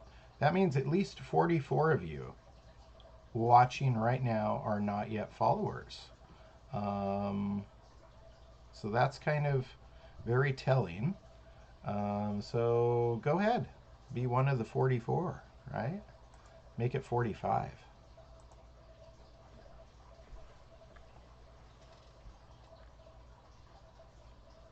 You follow, and then you know when I'm live doing this kind of chess. This is live from Northern California. This is not played on. This is not an online chess tournament. This is a physical chess tournament being broadcast online. All these players are in San Jose, California right now.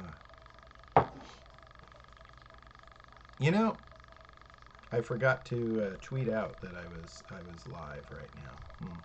That would probably have gotten the viewers up too, just so people know. Just so people knew what to expect.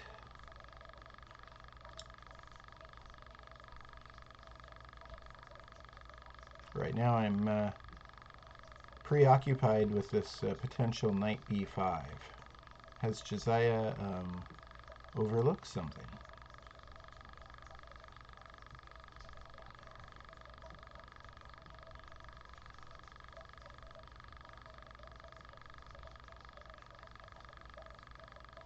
It looks really, really good for white. I mean, because again, you're threatening c5, and c5 is what would be holding the knight back. There it is, knight b5. Exclaim. Let's give it an exclaim.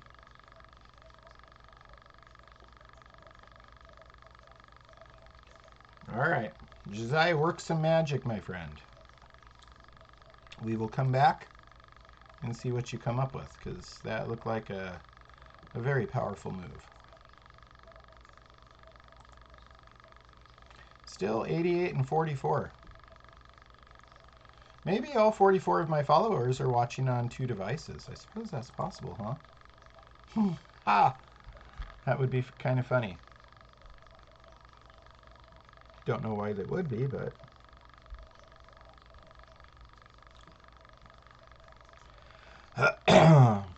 Maria Malika and Michael Lee. The move that's kind of asking to be played right now would be bishop c3, threatening checkmate. And Midnight says he's watching on 2 devices. Awesome. Ah, that's funny.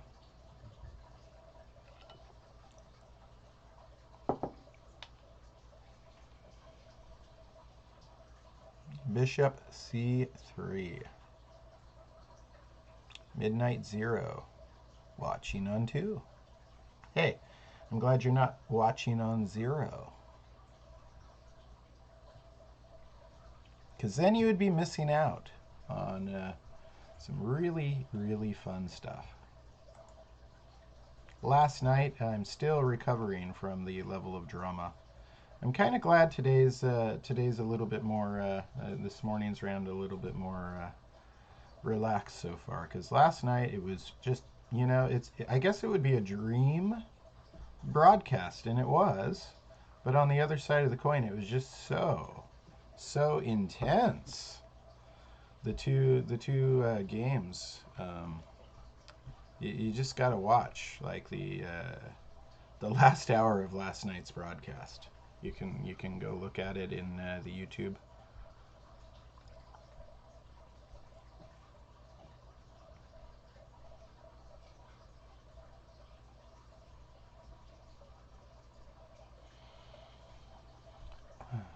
Let's see.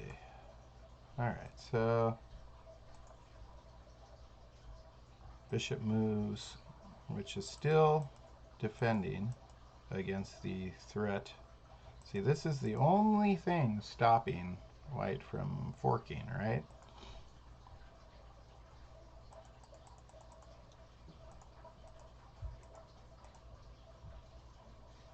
Pin, castling out of the pin. Shoot. Now there's just like crazy stuff. I mean, look, you could even just take this and then do that, right?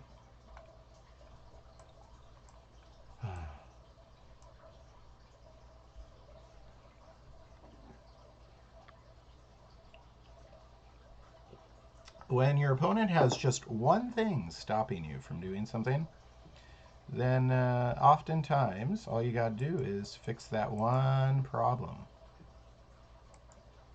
And you can win the game. So it's like a riddle or a puzzle that needs to be solved. Is a good way of thinking about it.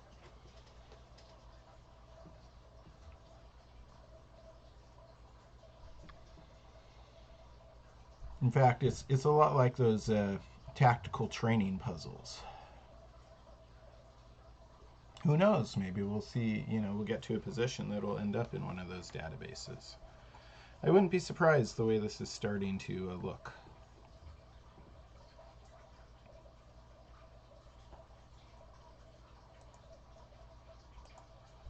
As I said, the grandmasters who are playing, let me get back to this game just for a second to make this point. Gabor Nagy, he's getting a lot of action. If there's any poker fans, right? It's like he's the famous guy who has a bounty or a bracelet or whatever, and all the international masters and FIDE masters are playing extra provocatively toward him because they want to earn their norms, and to do that they have to win. They have to win a bunch of games. And so, yeah, if you're one of the visiting grandmasters, you're going to see a lot of action. This isn't like a weekend Swiss tournament. No, this is very, very exciting chess.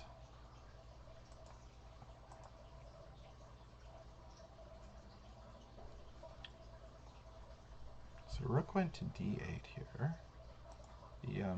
Vidyard versus Austin.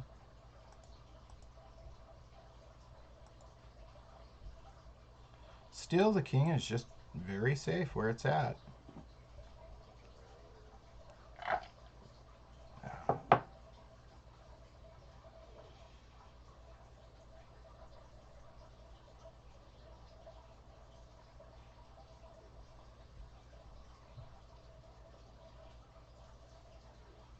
I'm starting to like Viam's position.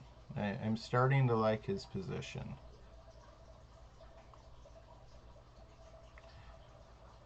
This rook is way better than this rook. Sees way more squares. This rook's better than this rook. Sees more squares. This bishop's better than this bishop. These two knights are about equal. Although white's knight's a little bit better. Black's queen doesn't see as many squares as you might think, right? White's queen's actually... Oh, wow! Wow, what a fun idea. I was just reading the chessboard, and this move kind of catches me by surprise, right? Because you're working this pin. What a fun idea. Now the rooks aren't connected for a moment, but you've got mega pressure on black's isolated queen's pawn. Taking advantage of the queen's placement, and we were just noticing that that queen can't really move to as many squares as we would think.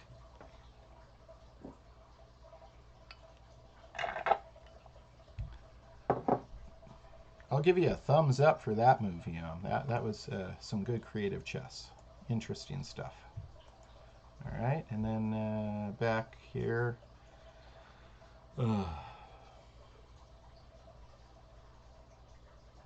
Again, I like Gabor Nagy's position here for reasons already stated. Maria, we're waiting on her to potentially play bishop c3, improving the bishop and threatening checkmate. I mean, this queen's just been sitting on g3, waiting for this bishop to do something. Either go to h6 or c3, right?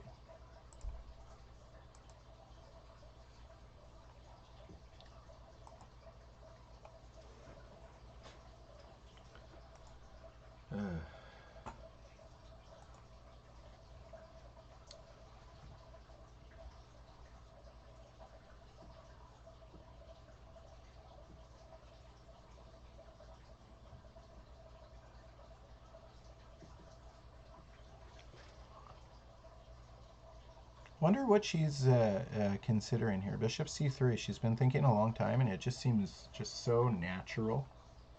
Because, I mean, you're also controlling two center squares with that bishop, right? Threatening check. I mean, it just seems so natural. But, one little mistake, right? She got a big win last night against a grandmaster. One little mistake, and then you're in trouble. Chess is such a you get punished so severely for inaccuracies. It's just a very brutal game in that sense. A wonderful game. Josiah plays a6. Go away, Mr. Knight. Go away, Mr. Knight. But is Mr. Knight going to go away, or is Queen going to take on b4? And then check. Getting the queen back. Is this what's going to happen?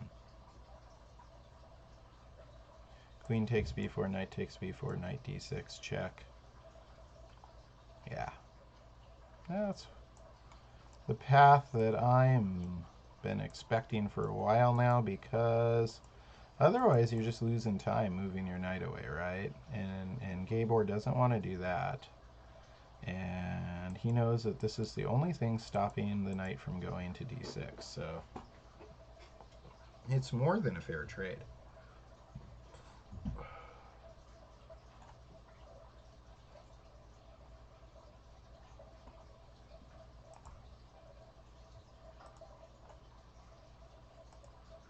Yeah, can you believe this coming weekend I get the honor of going through, I'll probably go through like 50 games or so at the a day at the Super States. We'll be sitting at the near the registration table at the Cal Chess Super State K-8 Scholastic Chess Championship. It's the 47th annual.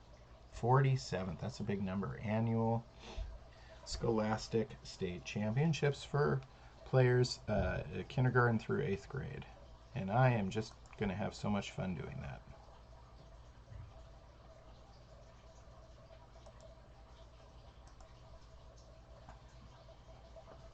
And while that's happening, there's going to be action happening here as well. I mean, they're going to be in their third of these Norm tournaments. Northern California, wow. We have come back from the pandemic. And yeah, we're launching like a Saturn V rocket.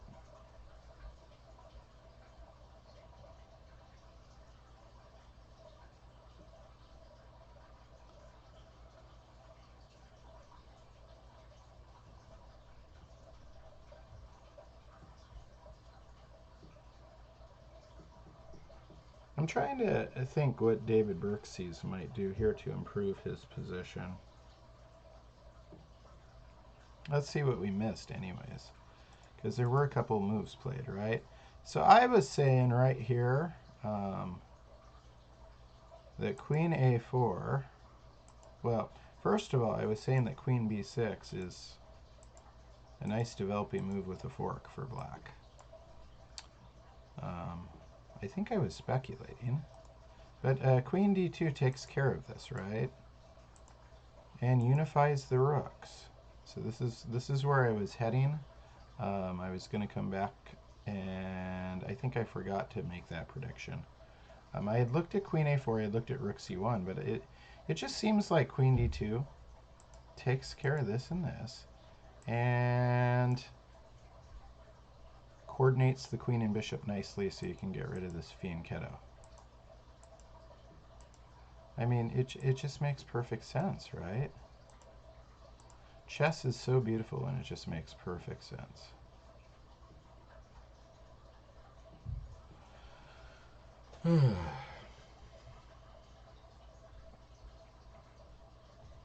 Well, with the queen on d2, your queen's not so great on b6 anymore, but your knight could go to b6 en route to c4.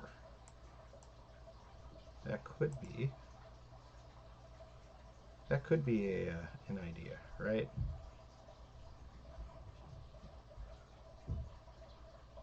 And you may in fact also play like queen a5 at some point, pinning the knight to the queen. Yeah, so I'm kind of thinking maybe this is going to be Eric's plan.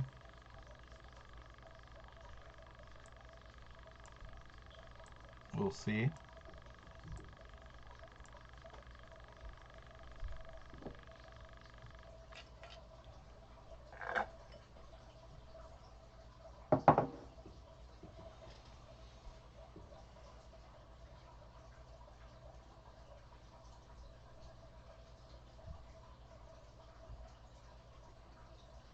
It's a nice way to spend a Monday morning, I guess it's about lunch hour in California now. Approaching the end of the traditional workday on the East Coast.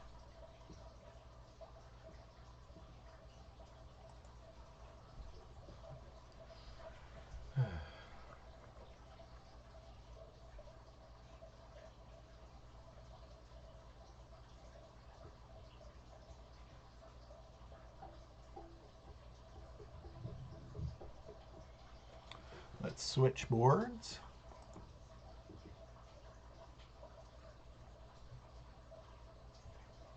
King f8.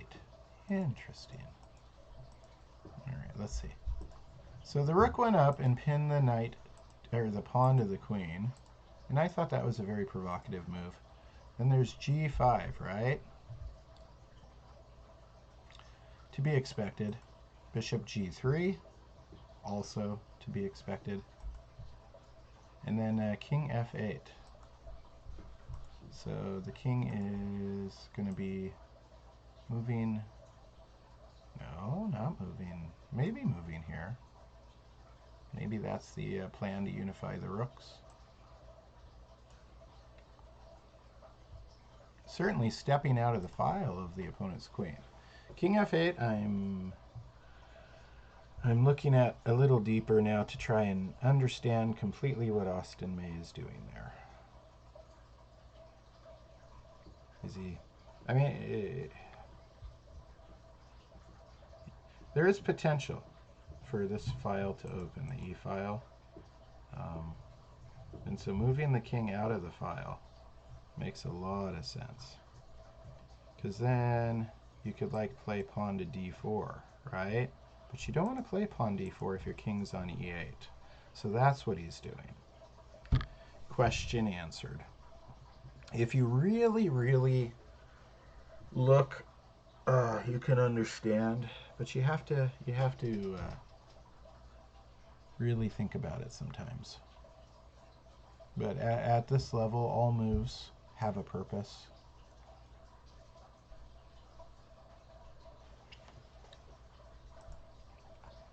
I'm going to turn on the slideshow. so you can see what these players look like.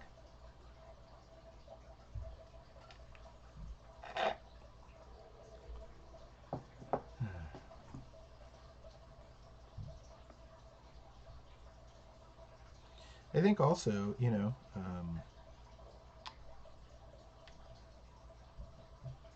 it's good to, you know, spend time not only just guessing the moves, predicting what you think masters are going to play, but deciphering why they chose something that maybe you didn't see.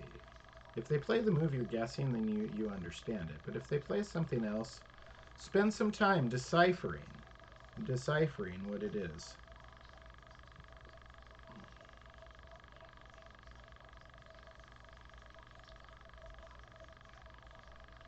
I'm going to have a super busy summer. Super busy indeed. More on that very soon. Finishing some high-level discussions with other individuals about what my summer schedule is going to be.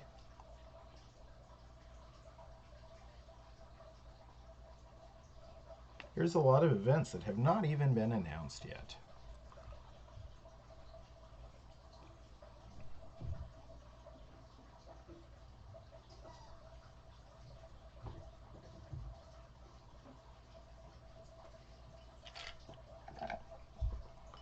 So we're expecting that Black wants to play d4. Certainly by now Viam understands what Austin May is planning.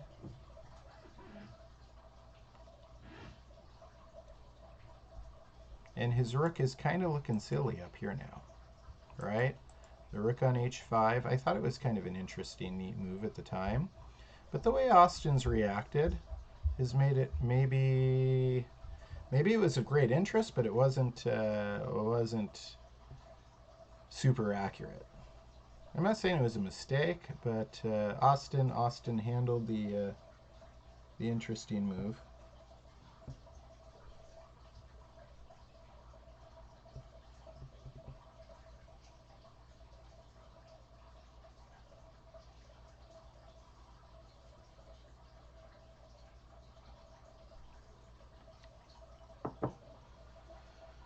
d4 is on the table, soon to be on the board. Gabor Nagy and Josiah Stearman. Let's see if what happened was what we were kind of expecting. A little bit, at least. In fact, yes. All right. So, yeah. Take, which you remove the guard. Check, fork, take, capture again. Knight threatens rook. Pawn threatens knight. Nice response.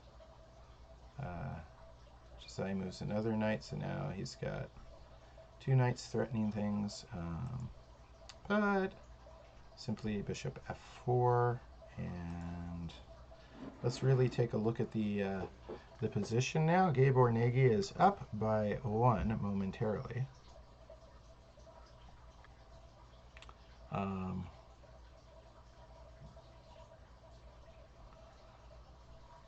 And of course that changes after the capture. Rook takes back.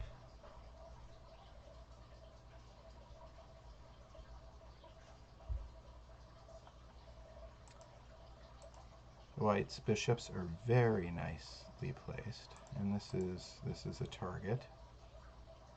This knight is a good knight. This is going to be a fun endgame. I hope you're ready for an imbalanced endgame between two incredibly gifted chess players. This is going to be fun. This is going to be fun. Let's go back just a couple moves, because we kind of went through that a little faster than probably I should have. All right, so way over here, we really like this knight b5 idea by Gabor, because again, it's threatening d6 plus the thing that's defending it. So Josiah moves his bishop, keeping the defense of d6. Castle out of the pin. attacks the knight, takes the bishop, which was the guard, with the queen, knowing that they're going to take your queen, but you get this check and a fork of a king and queen. And of course you take there. And now you collect that pawn, and you're one pawn up, and you got a center pawn. But now this knight threatens your rook in the corner. A rook, by the way, that you haven't used yet. So yes, it's worth 5 points of material, but it's not really a piece that has been added to your list of force yet. Whereas this knight and this knight were actually being used by Josiah. So knight goes to g4. Bishop steps up to f4. Nice, because you don't want a big problem there with two knights attacking e3. So knight takes the rook. Certainly no reason not to. You get to trade a knight for a rook, winning the exchange, and then rook takes back. And we've got ourselves an imbalanced endgame.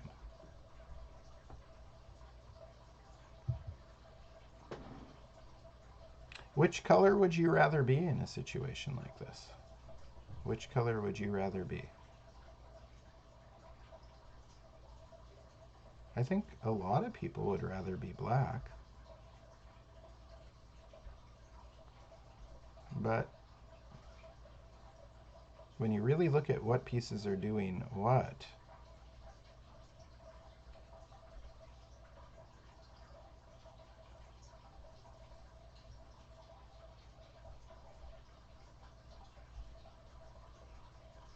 I'm starting to lean in the direction of white. This is going to be interesting. We're going to learn stuff here. We're going to learn a lot of stuff from this particular endgame. This is transitioned into something very complex, which is exactly what Josiah wanted to do.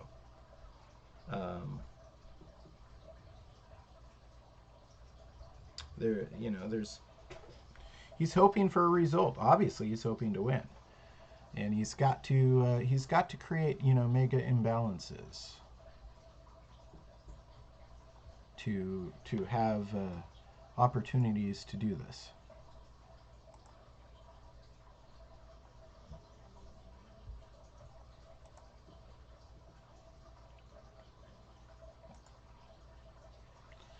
I wonder if we could get up to 50 followers during this particular round. That would be exciting.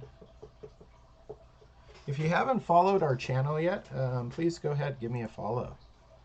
I would much appreciate some extra followers on Twitch. We're trying to grow here as well. And then you're going to find out first about all these big announcements. There's a whole bunch of other things that are about to that are going to be happening very soon in chess that are of great excitement that I know about and cannot announce quite yet. But in the next couple of weeks, you're going to hear about some really exciting news on this channel. Plus, you get to see wonderful content as you're seeing right now. If you like this kind of programming, I'm not asking for money. Just give me a thumbs up by following. Show me. Vote with the follow button.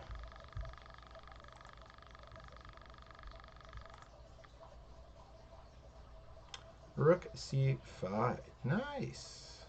Threatening white center pawn twice.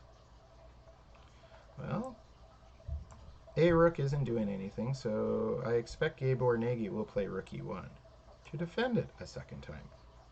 And then Josiah will move his king up to e6 to attack it. Right? So we're gonna see like this, right? This is what I would expect. But if we know anything about this tournament, expect the unexpected.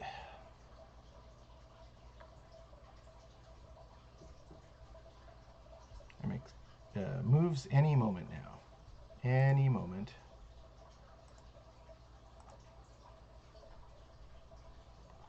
We got 64 viewers, one per square on the chessboard. Not bad for a Monday early A lot of people are still working or in school or what have you. It's not chillax time. How many of you like me? It's like let's watch some chess and chillax. In fact, one of my two things to put together is chess and baseball. It's almost baseball season. Then I can really chill. Because baseball is a nice kind of slower game like chess, with its moments of excitement like chess and its storied history like chess. And so the two just kind of go together.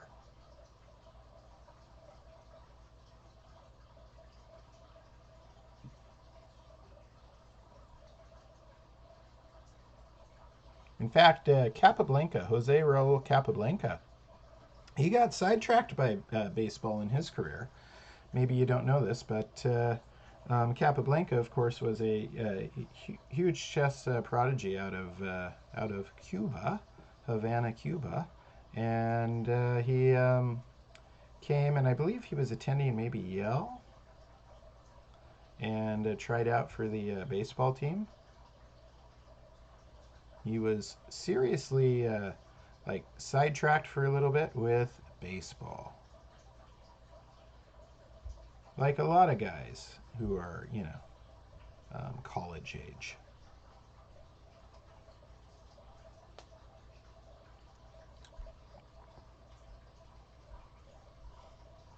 Of course, he continued to be world chess champion, and then he just hung out a lot with the Hollywood elites. I have a lot of stories about Capablanca in California, and I've retraced a bunch of his steps in the Hollywood area. I've eaten at some of the restaurants Capablanca ate at. Visited some of the sites he played chess at.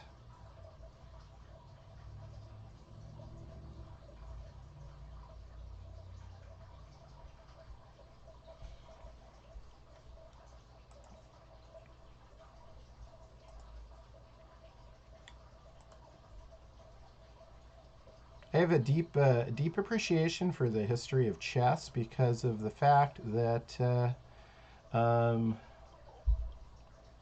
chess players are interesting. They're really, really interesting, and you see these names. You see Steinitz, you see Lasker, you see Capablanca, Alyakin, so on and so forth, and they aren't just names or robots who are really gifted at chess. They were humans, human beings, mixture of personalities, emotions, um, and people of interest. And yeah, it's fun to connect the dots, as I've done with Capablanca. One thing I want to do is go to New Orleans. I haven't done that yet, and go to a bunch of go to Paul Morphy's home. His childhood home in New Orleans is still able. You can go there. It's a bed and breakfast now, so you can go and you can eat breakfast in Paul Morphy's house, or lunch, or whatever. There's a restaurant on the bottom floor. You're allowed to go up the steps, and they got pictures on the walls that tell the story of Paul Morphy. You can go see that. Just just so much history in chess. Yep, that is on my bucket list. A trip to New Orleans and do the whole Paul Morphy thing. Like I said, I've done the Capablanca thing in Hollywood and Burbank. One of these times, I'll tell you a bunch of stories and show you a Capablanca game that'll just blow your mind from one of his performances for the Hollywood elite. He could have been, he had the looks to be an actor. Capablanca did. Humphrey Bogart, of course, was big time into chess around the same time. So there were interesting meeting taking place. Though there still are today. Uh,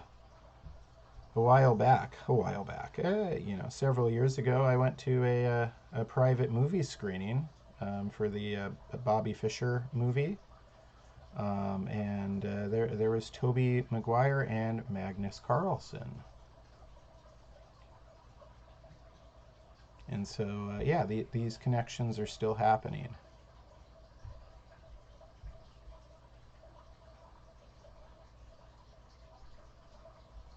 It was actually a good movie. It didn't get the love at the box office it deserved. What was it? It was called Pawn Sacrifice. I really enjoyed the movie. Lev Schreiber, who I've also met once, bumped into once. He did a marvelous job as Boris Spassky. He deserved an Academy Award for his portrayal of Boris Spassky in Pawn Sacrifice. Tobey Maguire did a fine job as Bobby Fischer, but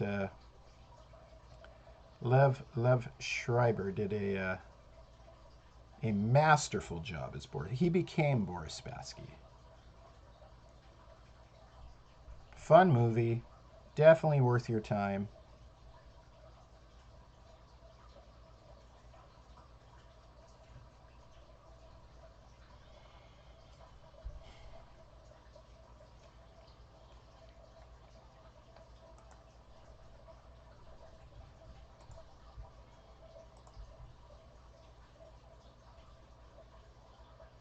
Is Josiah just going to move this pawn forward, probably? I mean, yeah, it's under attack. Moves it forward, it's defended. Then you got to get this rook in the game soon. If the bishop's still hanging out in the b file, then you go, rook b8, because, yeah, attack the bishop and the pawn behind it.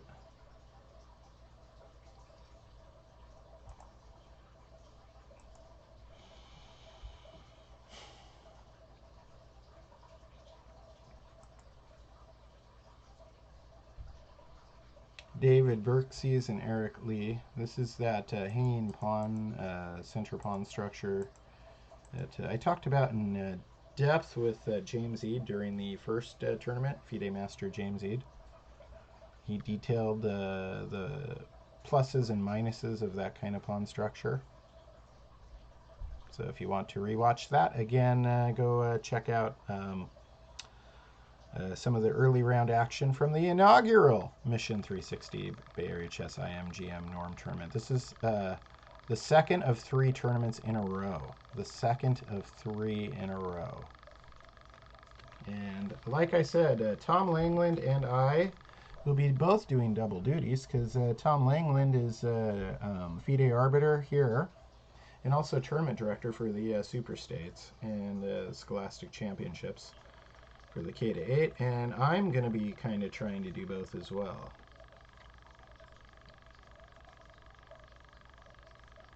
But remember, if there's, if somebody's doing a broadcast and I can't do it, I will post their link on my website. Because some of you like to, see it and hear some analysis and have chess conversation, right? I understand that. And I'm not always going to be available. If I'm available, I'd be watching it anyways, and I'm happy to share.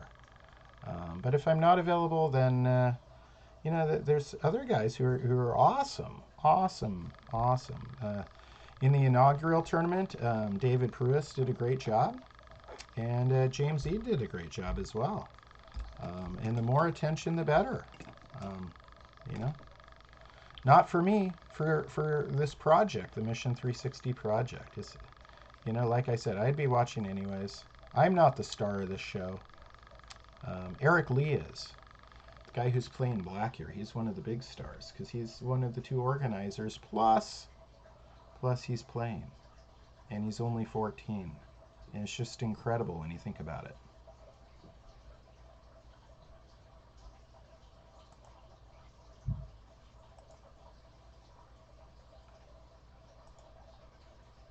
I like the if you're new to this format, it's a G90. So it's a 10-player round robin. So there's 9 rounds. It's G90 with a 30-second increment. There's no time bonus at 40. Move 40. You don't get into a second time control. It's all one time control with 30 seconds the whole time, and that means that it still counts as classical chess, but it moves at a fast pace.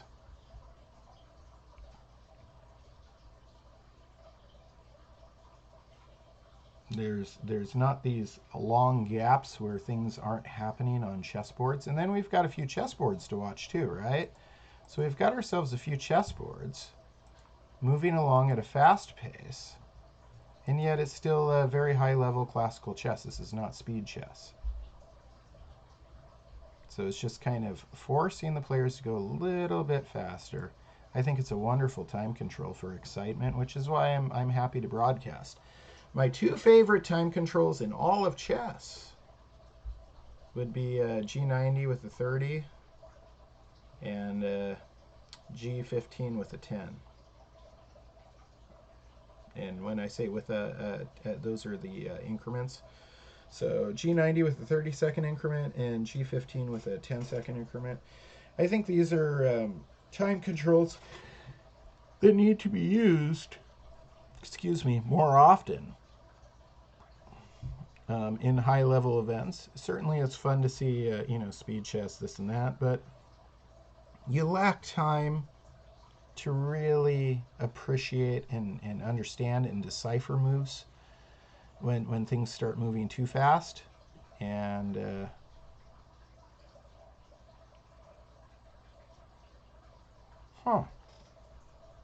okay, well, I mean, that certainly makes sense, right? Um, but I was kind of thinking maybe Michael Lee is going to get his knight to the 6th rank. Because, yeah, stacking the rook here, the e-file is likely to open, but on the other side of the coin, bishop h5 kind of forces g6, which creates more weakness around your king. So we'll see if Maria plays bishop h5. That's why I paused in my thinking.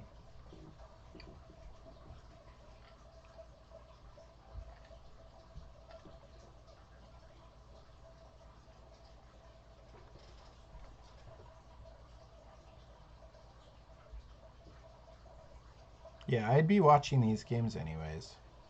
I'd be going through a lot of the same thoughts that I'm sharing anyways.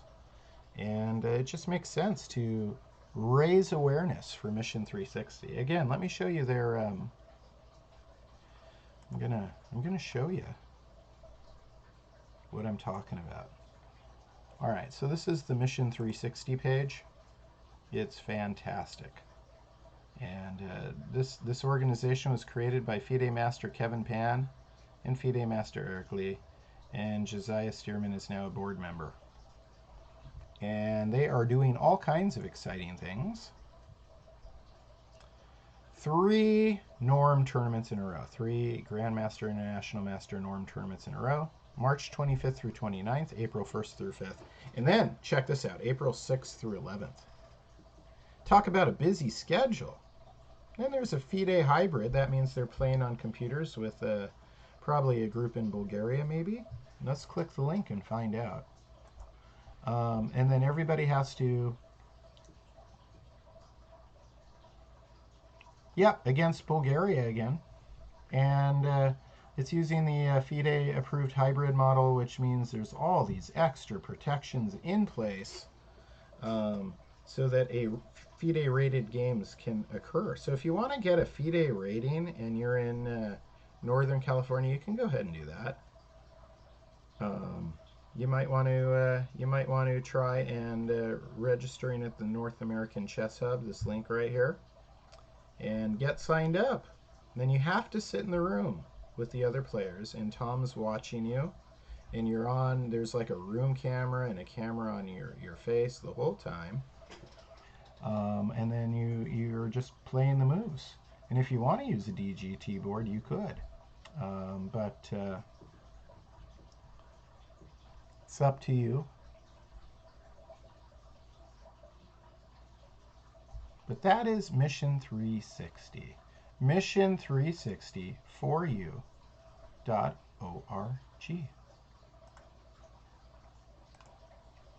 Back to our action. And rook c1. So knight b3 is just asking to be played. And I mean, the rook moved to the c file, so we would expect it to go to c2. I mean, why would you go to c1 if knight b3 can be played unless you wanted to go to c2? See what I mean? All the movements on the chessboard can be deciphered. There's no hidden information. It's all there, waiting for you to understand and enjoy.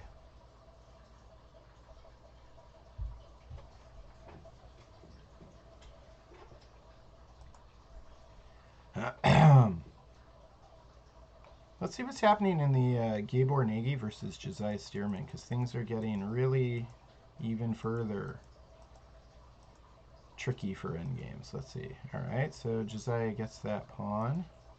And then we were expecting pawn to a5. But pawn to a5 wasn't played. Rook was activated instead. So Josiah gets another pawn. So he's got two connected passed pawns on the outside of the board.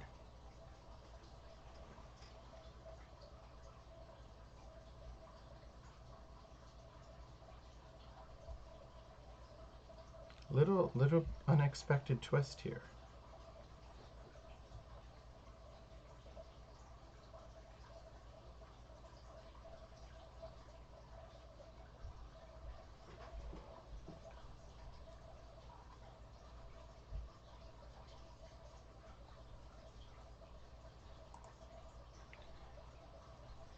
Still trying to get to that 50 followers.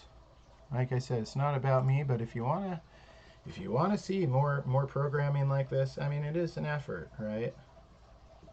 So I'm sitting here in the office in front of a camera. If you like this kind of programming, I'm not asking for a donation. Give a donation to Mission 360 if you want to donate. But give me a follow. Show me you like this kind of stuff. I'll keep bringing it.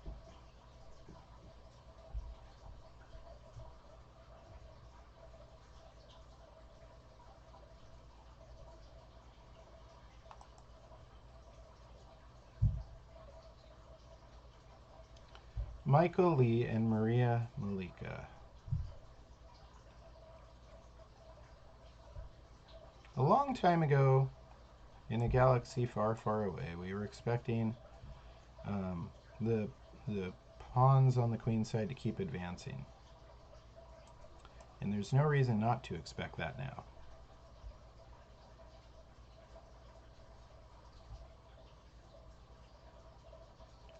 So maybe c5, and then, a long time ago we were expecting, not a long time ago, a couple moves ago, we were expecting Maria maybe to put the bishop, threaten the rook, which forces g6 to get played. Costs you a little bit of time. You got to run maybe straight back afterwards, but you create some more weakness around your opponent's king. Is that worth the 2 tempi? Or instead, do you simply king h8, moving off this diagonal and out of the file of the queen? That could be a move that pays off later. That could be a move that pays off for you later. So black's king was in the same file as the queen, and on a fairly open diagonal, right? Right here, much safer. There's no danger of a back rank mate right now, so just much safer.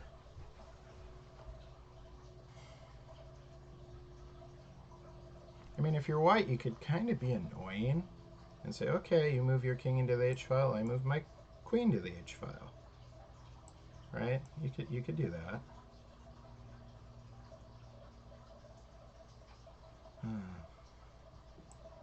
Bishop b4 is also looking... Oh, wait. Yeah, hang on. Because this bishop is... And this knight is, and that would be 2, and then when you push forward, up, yeah, so bishop b4 is actually not playable. You would like to, but black has enough resources to play pawn c5.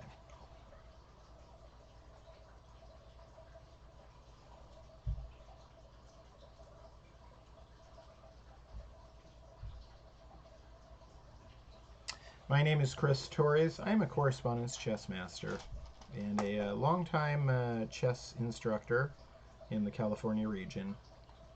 You can find out way more about me simply by Googling Chris Torres Chess, Torres Chess, or going to dailychessmusings.com, where if you peruse through the Chess Musings blog, you'll see kind of a history of a lot of my chess coaching. I started that blog as a much younger man. Kept it going.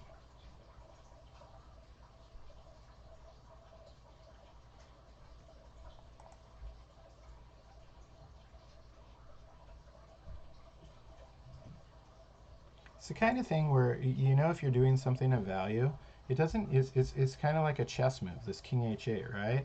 It's like my blog years and years ago. I knew, okay, so my students are looking at it, you know, whatever. But at some point, it'll be appreciated more. It'll be of more value at some point. And just you know, keep at it. If you're doing something good, just keep at it.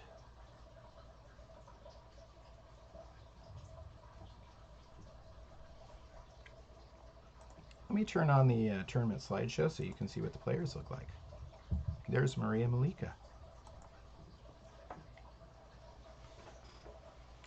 From Poland.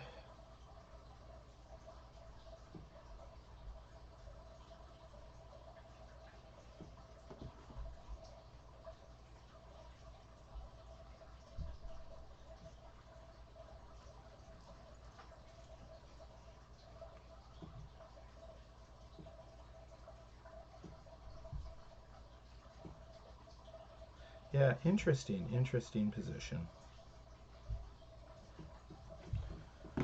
The knight in the 6th rank is what you want. I mean, it's the ideal positioning for a knight. It's a nice hole there, outpost defended by the pawn in the 6th. You always talk in terms of your own perspective when you're talking about rooks to the 7th or knights to the 6th. So this is beautiful. This is beautiful. This is excellent. And this is reasonably good. This knight, not so great right now. So that's a piece that could use some improving. But maybe, you know, it gets far too complicated. But maybe f5 might get played at some point. It gets far too complicated. You'd really have to consider things a lot because this would open up all this possibility, right? And I think black's just better off going with the c5 idea. But actually c5, yeah. Okay. I'm starting to see how this knight's going to be useful. Be useful very, very soon. I see it even getting to b5. Yep. If you start imagining these pawns scooting forward on the queen side, then this knight's gonna get more squares to work from. So it just needs to sit tight.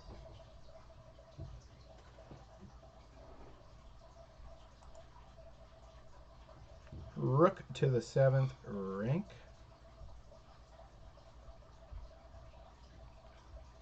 It's usually worth giving up a pawn to get a rook to the 7th rank. And that's what Josiah Stearman has done.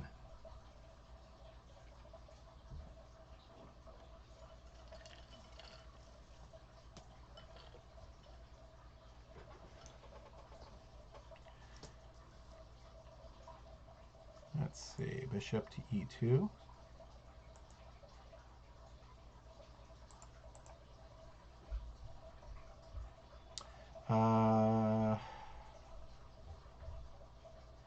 Do you just support it, like with your pawn? Probably, because you like your knight there, right? So at h5 is what I would expect. If your knight's in a good place and a bishop's bugging it, see if you can keep it in a good place. Next round is at 4 p.m. If you're enjoying this, I expect to be back, unless something unforeseen occurs, at 4 p.m. Pacific for round 7. I'm losing track of my round numbers. So 8 and 9 will be played on Tuesday. Rounds 8 and 9, and my schedule is still, I'm working, because I know you guys are appreciating these broadcasts, so I'd like to keep them coming. But I also have, you know, gotta do what I gotta do for my private students, right? They support me, I support them. You can get in a minute. I was petting the puppy.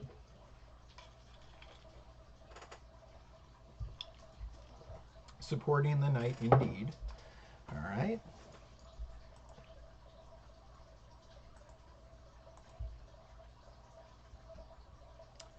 Yam Vidyarthi. Again, this rook is looking really odd, right?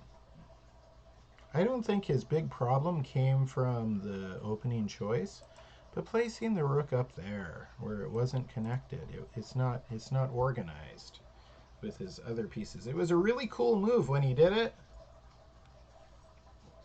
but not so much anymore.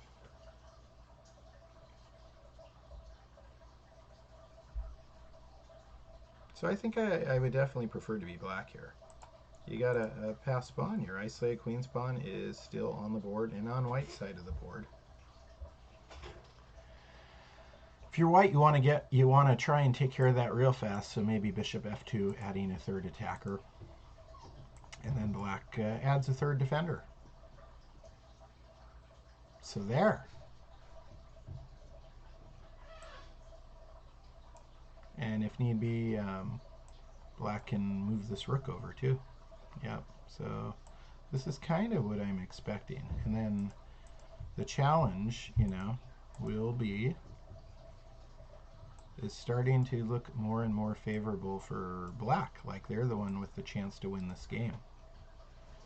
White wants to keep that pawn blockaded and try and win it.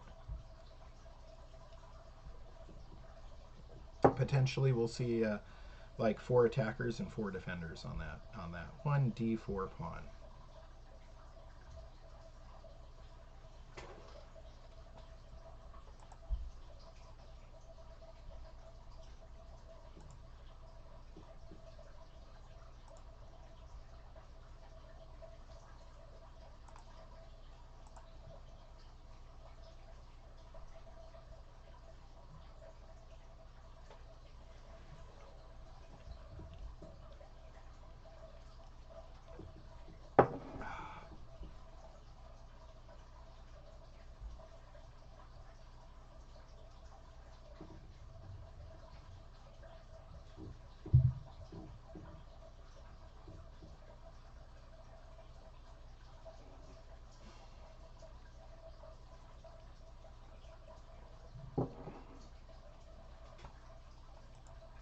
Enjoying a little bit more coffee of the iced variety and enjoying some really nice chess.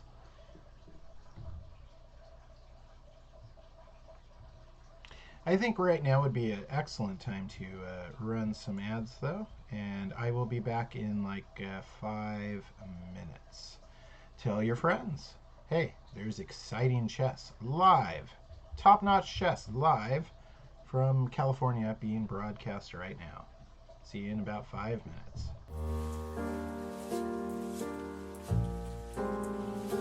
I will be running a free online chess club for everyone who wants to learn.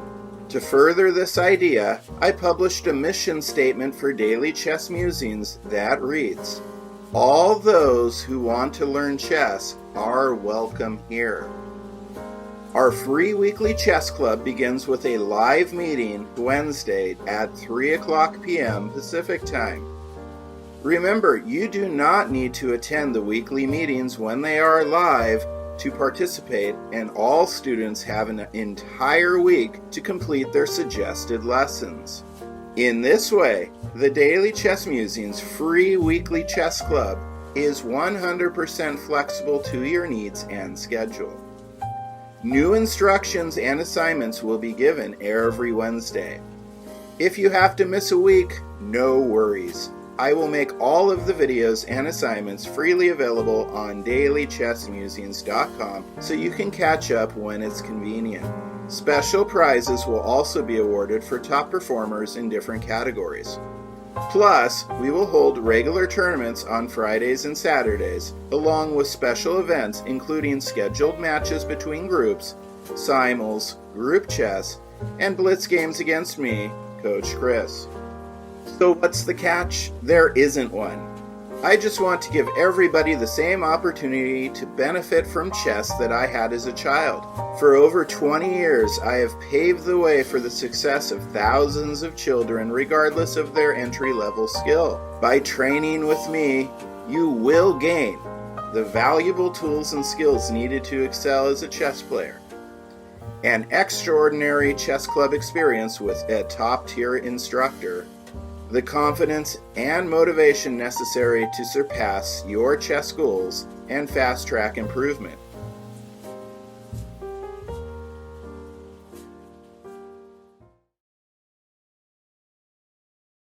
Hey everybody, Shelby from American Chess Equipment. That's www.amchesseq.com.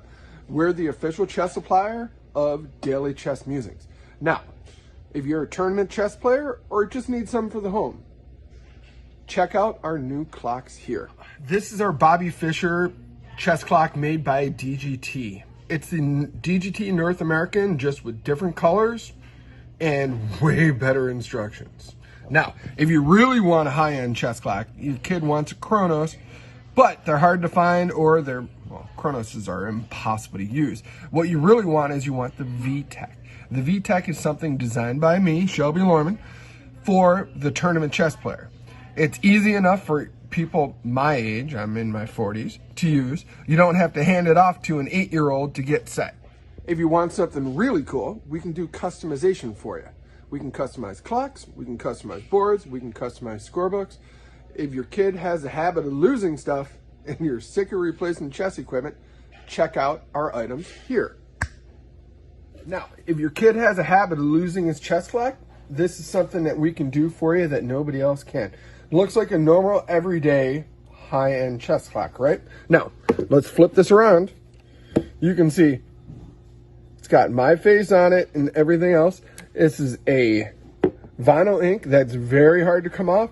So even if your kid loses it, nobody's going to be able to keep it. Something really nice for the house, you gotta check out our wood sets and boards right here. Now, if you want something nice for the house, I'd recommend something like this. This is our 20-inch pedestal board with our Zagreb set. Let me get this set up for you. Are we the end-all be-all for chess equipment? Maybe not. But we support Scholastic Chess, especially here in Southern California. And if there's anything you need, even if I don't sell it, I can help you find wherever you need to go. So, remember, American Chess Equipment, www.amchesseq.com for all your chess needs. Hi, I am James Eade of the Eade Foundation. Who am I and what is the Eade Foundation? That's the subject of this video today. I am a chess player from way back when I was in high school. I would win adult tournaments as well as high school scholastic type of tournaments. I got very good. I could even challenge grandmasters and I could fight them. But I wasn't really as good as most of them. So I started to do other things. I would write chess books, for example. I wrote countless articles, 5 total chess books. And I did a lot of other things like organizing international master tournaments, grandmaster tournaments, various tournaments of various types, FIDE Futurities, that sort of thing. And I did a lot of chess. And in 2018, the United States Chess Federation gave me the Outstanding Career Achievement Award. So that's a little bit about me. But what about the EAT Foundation? What's the EAT Foundation? The EAT Foundation was started to help build communities through chess. Chess is what I did. Chess is what I knew. This is the way I could help other people.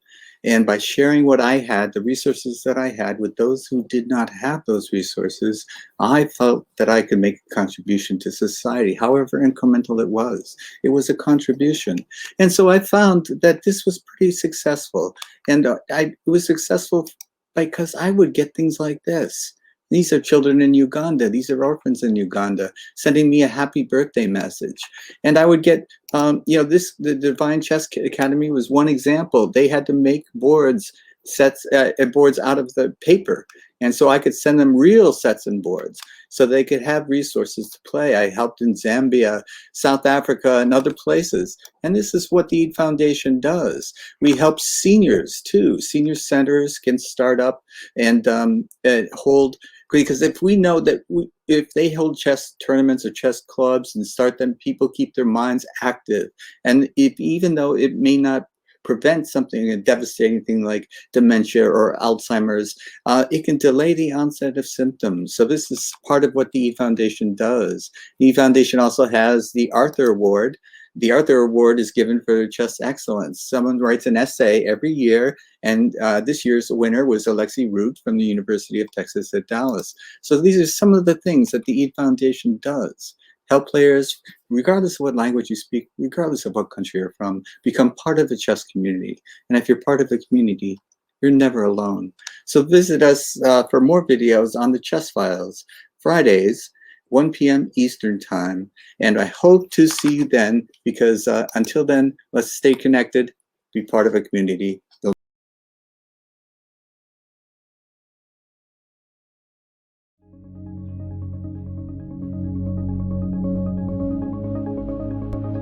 Can you move your leg? Ding, ding, dong.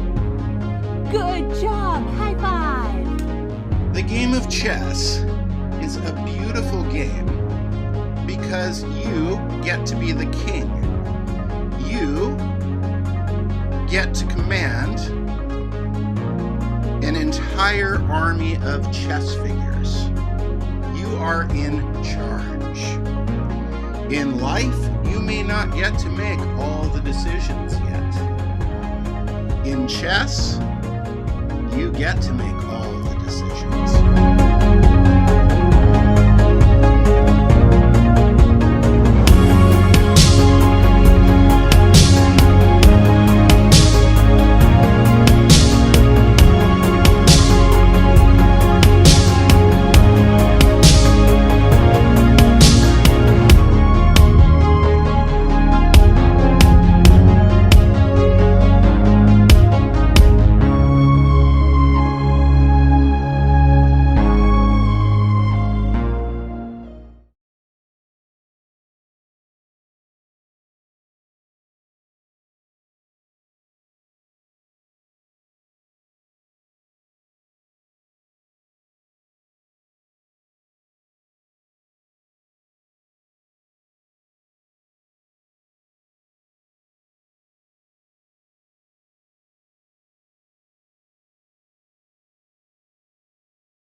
Greetings, chess players. I am back.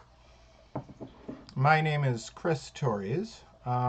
This is Daily Chess Musings, and we are watching round 6 action from the Mission 360 Bay Area Chess Grandmaster International Master Norm Invitational Tournament taking place on Concourse Drive in San Jose, California right now. These players are live at chessboards, physical chessboards, in San Jose, California at the Bay Area Chess headquarters. And we are seeing some phenomenal chess in these events because everybody who doesn't have a grandmaster is there to use this opportunity to get whatever title norm they need to. If they're a FIDE master, they want international master norms. If they're an international master, they want grandmaster norms. And so they're playing very aggressively and creating chaotic positions and fighting for any possible win they can achieve, because you aren't going to get those norms by playing boring, drawing chess. You gotta play to win if you want to move up the ladder and gain those important titles. All right, let's check back in on the boards.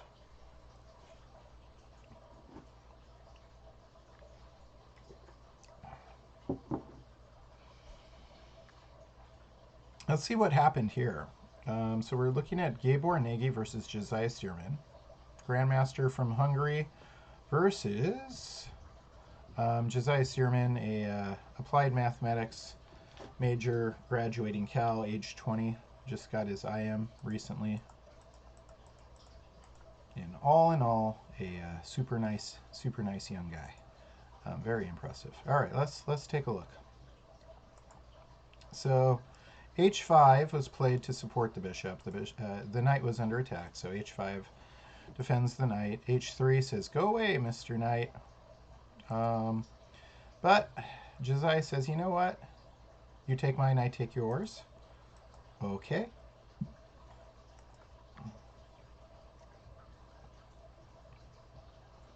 Bishop finds a nice square here where it's threatening a rook and supporting g4. Interesting.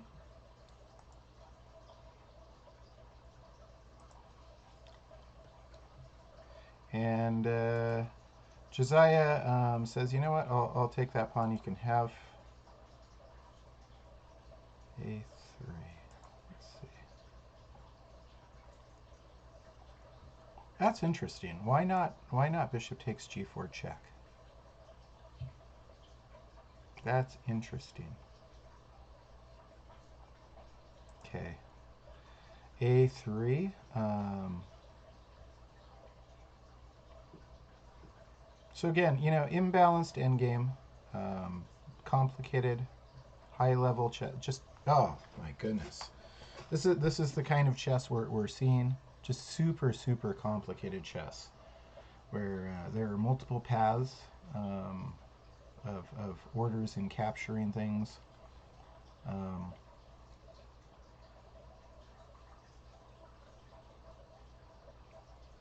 Josiah, what are you doing here?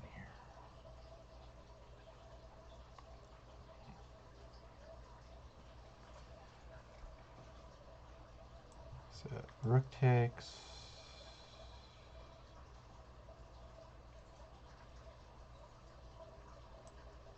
And then, hang on. Whoop, that's a bad arrow. Rook takes, and then the rook can't go to c1 because this otherwise, you might have something there. So rook takes, bishop takes. Bishop takes, bishop takes. This bishop can stop 2 pawns over there.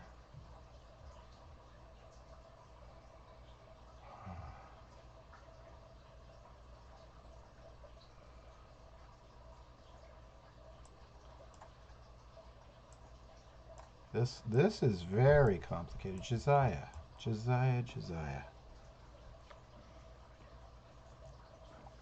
Complicated stuff. We'll get back to this in a moment. I'm having a hard time processing this, you know. All right, so threatening the rook on e1. So I think rook takes needs to be. It's going to get played soon. I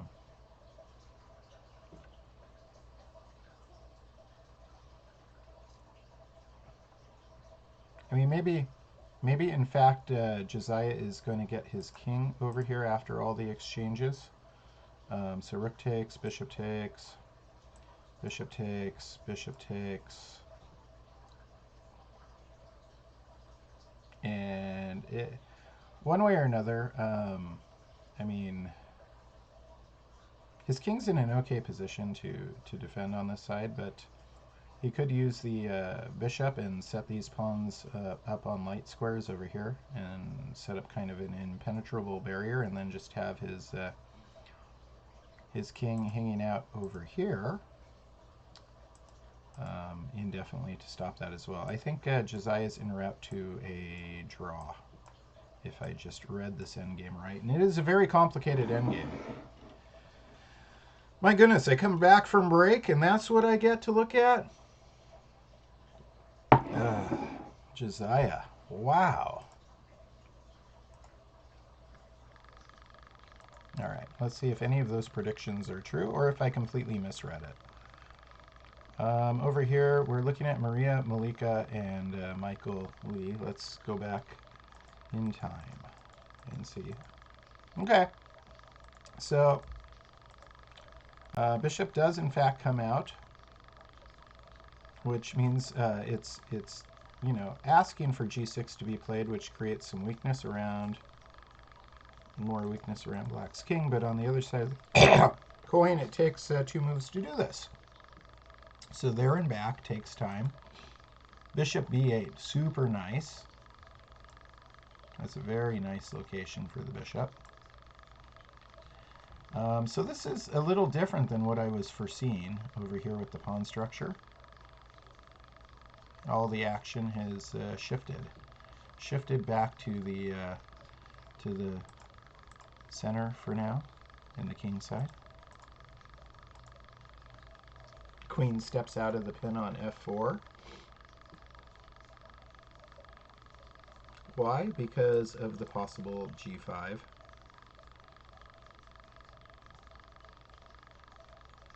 Another reason why this king moved to h8 was a good investment of time by black.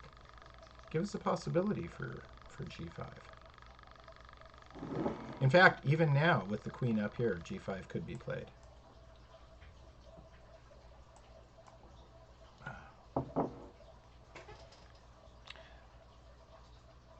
Black would like to open up some lines over here. Got the rooks in the f and e files. Got the bishop ready and waiting to see a full diagonal. And perhaps the knight is going to get itself involved nicely. It's just a hop, skip, and a jump away from being within checking distance of white's king. All right. Let us look at another board. There's Josiah Stearman and Gabor Nagy. Gabor is looking at this like, hey, I got 2 protected passed pawns, but I might not be able to win the endgame. And then we got Vyam Vidyarthi and Austin May, and we've got ourselves another complicated, imbalanced endgame. We're seeing a theme, but it makes sense. I mean, these players need to try and win, right?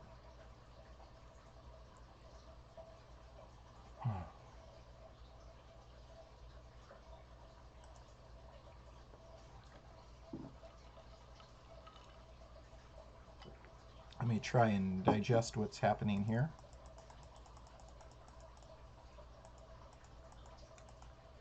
Okay, so getting back to... I'm trying to remember where we left off. All right, so queen... Oh yeah, everything... I was predicting everything was going to stack on d4, now I remember. And it's... You know what? It's taking a different twist than I thought. Big time threats on f3 for black. So what? Oh, very nice. So the queen's actually defending f3 from the other side of black's queen. Take, take. Messes up the pawn structure for white. King moves closer, but there's the check. This is the type of endgame Capablanca would love. We were talking about Capablanca earlier. This is the type of endgame where he would do something remarkable. Figure out a victory here with the black pieces. This is a Capablanca kind of endgame. So, I mean, 2 rooks versus rook and knight. But black's got a couple extra pawns, and one of them happens to be a passed pawn.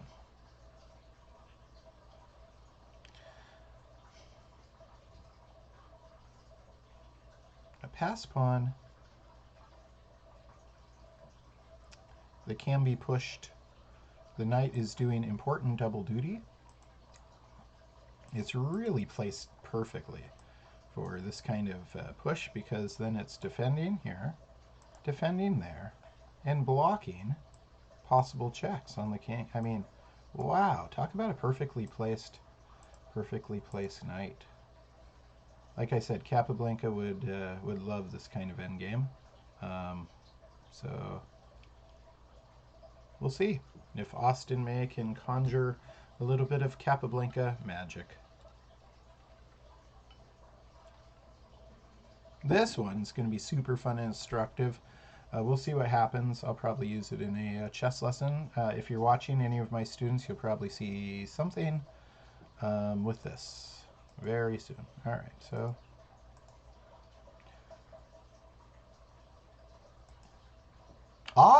that now see, okay, now here is something that makes just profound sense.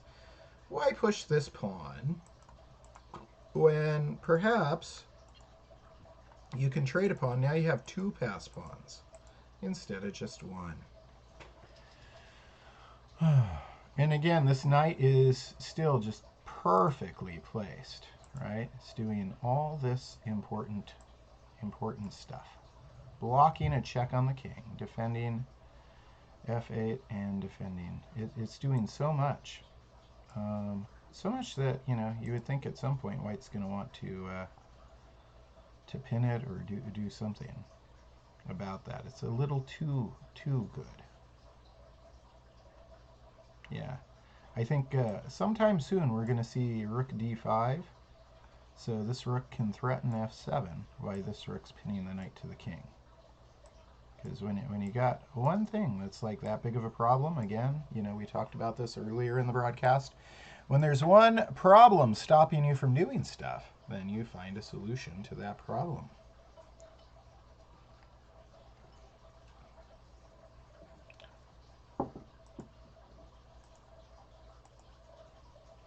This is a great, oh man, I'm excited about this endgame.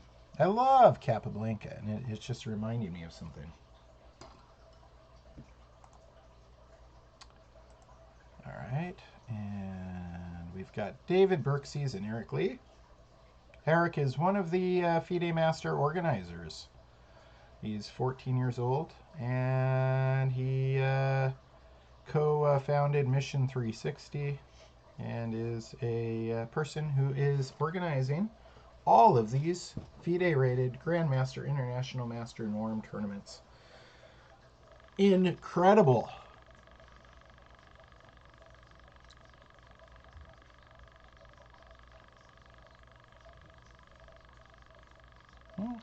He's got some different possibilities here. Does he want to improve his knight? Does he want to unify his rooks?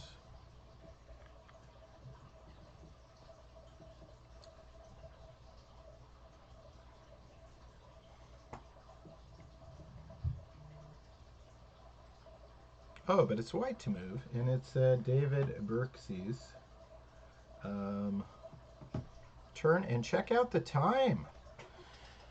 What is going on this board? This oh my goodness! I see what's going on. I didn't play through. I'm getting all right. So there's the oh, Chris, look what you're doing. All right, here we are. Here is our current situation that we need to jump to because the time is getting low. Are you ready for some high-level chess drama, ladies and gentlemen? Grandmaster David Berkes is down to 2 minutes. He's not getting any extra time. He gets 30-second increment per move, but there is no additional time control at move 40. Anything like this, it does not exist in this format.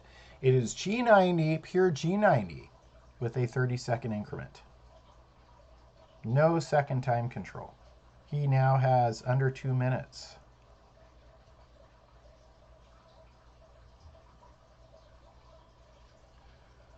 We're going to keep it right here. He's got to make a move.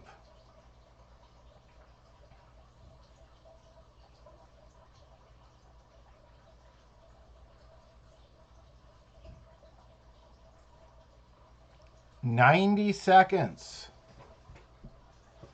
Eric Lee is 90 seconds away. Okay, so he makes a move. He plays h3, takes away possibilities on g4, and prepares g4 himself, right?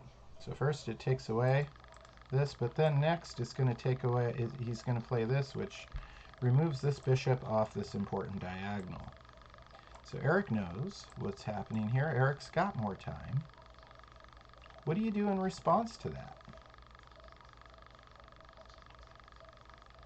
We know what White's plan is. h3 is a nice move.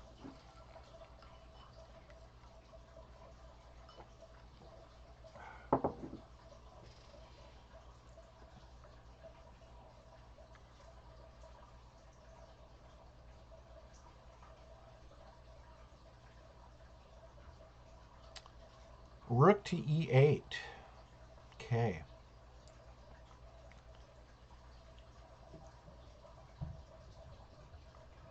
Uh-oh. Uh-oh, tactic time, ladies and gentlemen. Tactic time, ladies and gentlemen. So we were expecting, Eric's expecting g4, but what if checks, captures, threats? Bishop takes, pawn takes, knight takes, threatening a rook, and threatening a fork.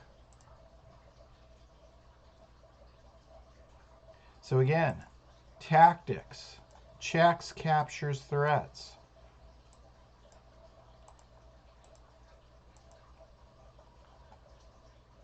Low time, tactics exist.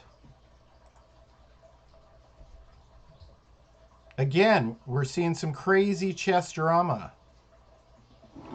unfolding live from San Jose, California.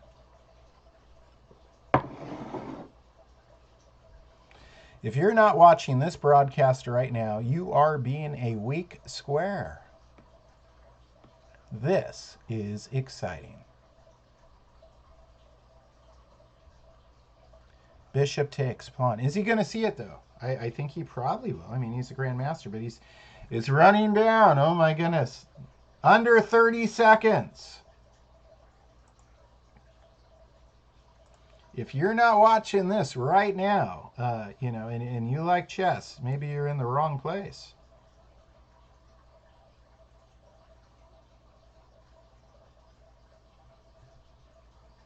Ten seconds. g4 is played. He did not play the tactic. He did not. Now, Eric Lee can play bishop e6, which removes that threat. Whoa, that was exciting. I think bishop takes d5 wins the game.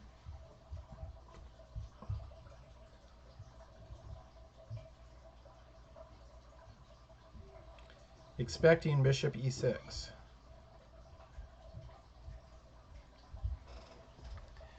A moment of extreme drama just occurred.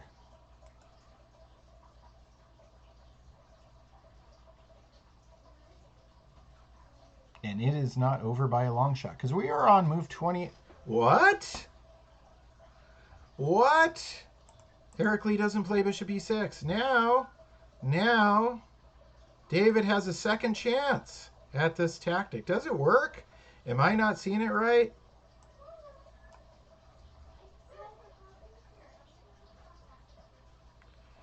Goodness. 17 seconds.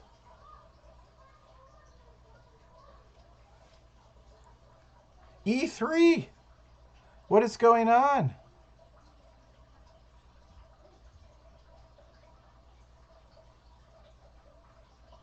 All right. Well, why did Eric go all the way back? Is his bishop thinking of coming out this way? Is this what he's thinking about? Or this way? Right? A6 makes more sense, I suppose.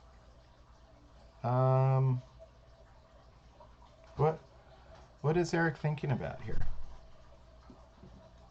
We're a little, again, some bullets have been dodged. There it is, bishop a6. And again, bishop takes, pawn takes, knight takes, threatening the rook, and threatening f6, which threatens a fork. Rook c2. Oh man. This is dramatic.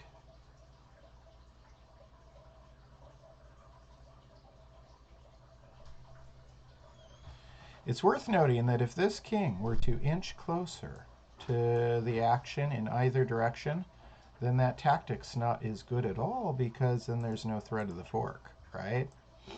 And it would be very natural, even if Eric's not seeing that tactic right now, it'd be very natural to move the king a little bit closer to the center for an endgame.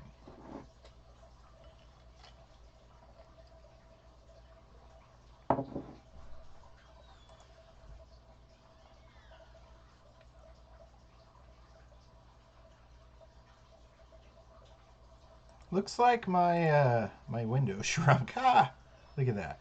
I'm gonna fix that. Let's see. Let us see. Whoops, that didn't do it. Will you go like this? Yeah. Yep.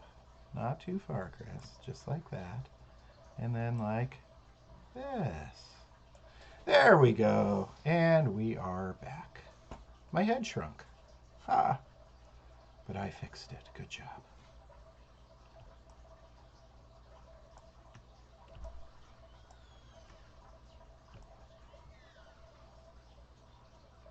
Okay. All right. Sorry about that. That was a little weird. 3 seconds.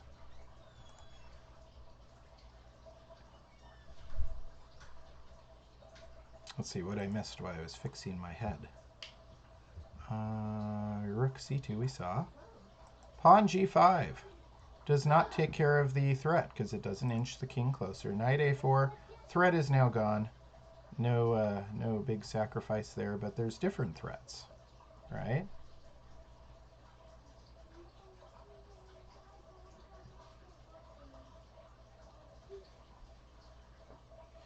Tactics. Oh man, I would not want to be in Grandmaster David Berksey's place right now. This is a sharper endgame, and look at his time. Look at his time. Rook c3 is probably what's going to get played, but nope, rook d2 makes sense.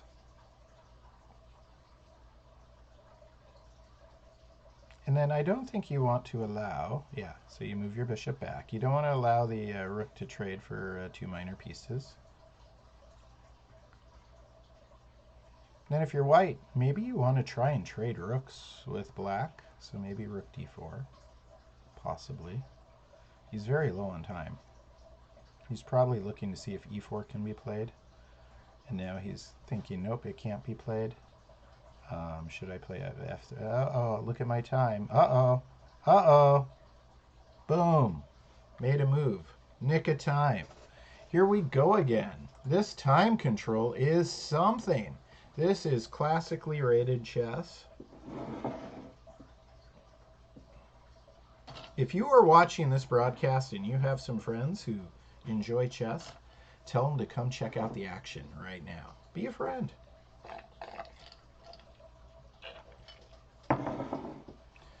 Friends don't let friends miss out on chess action. This is exquisite chess drama of the highest caliber.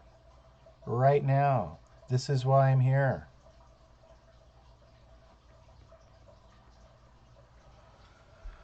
Oh, man.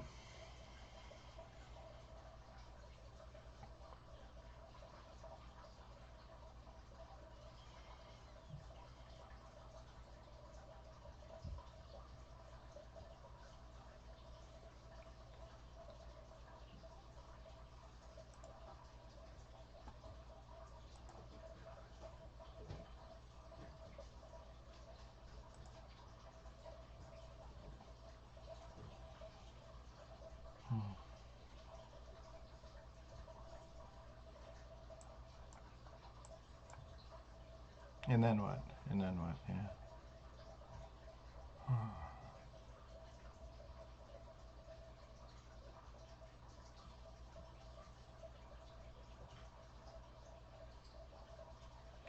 All of Eric's pieces are nicely placed, but nothing's defending this rook. That concerns me a little bit. That's asking for maybe a tactic.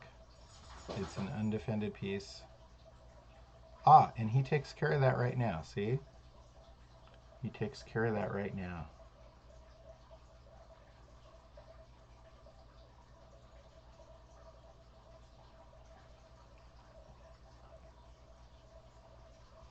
Man, David Berkes is in extreme pressure. He got himself into a lot of time trouble. I mean, to be in only the move 20s, right? And be living on the increment for the rest of the round. He doesn't get any extra time. There's no second time control. He must have understood that. So Eric, you've got go for some chaos, man. Let's see if Eric creates some chaos. Eric's got everything to play for here. Create the chaos. Wine Hoarder says, no, never play F3.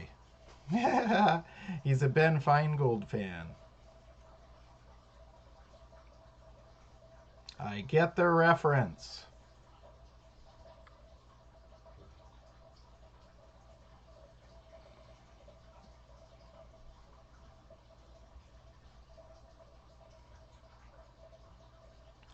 Maximum chaos. What would you play here as black?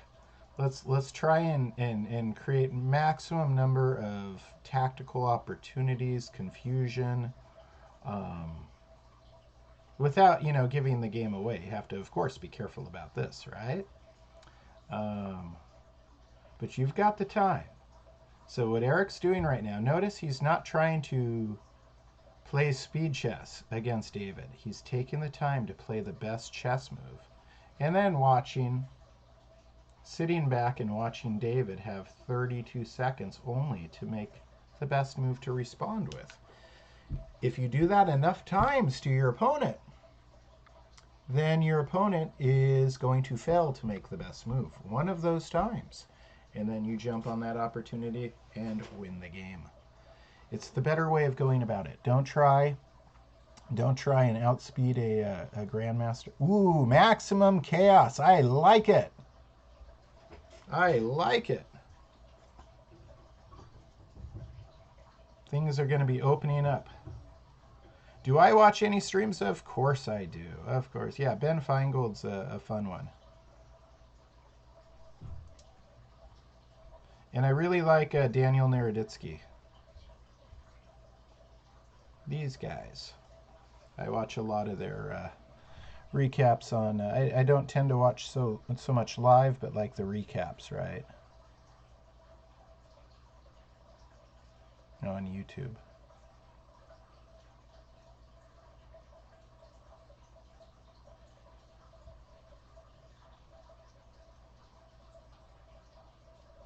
Whoa, there's so much tension over here with these pawns. A knight's hanging out in the vicinity. Um,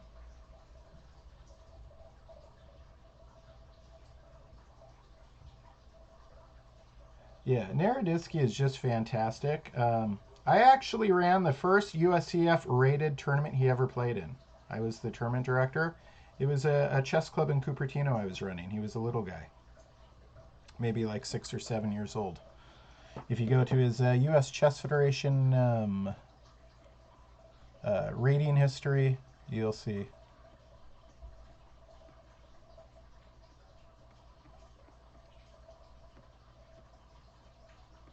He is doing great things in North Carolina, is it? Charlotte Chess Center. I'm a huge fan of what they're doing. Much like Mission 360, right? They're creating opportunities for players to get norms. Uh-oh. Yeah, I've spoken to Daniel personally. A ton.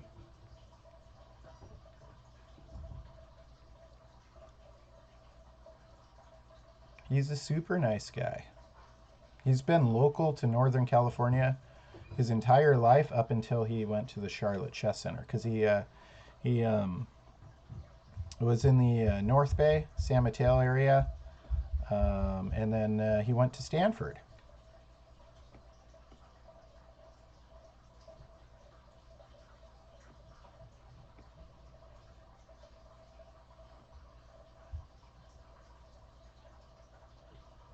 Yeah, of course he remember me. Absolutely.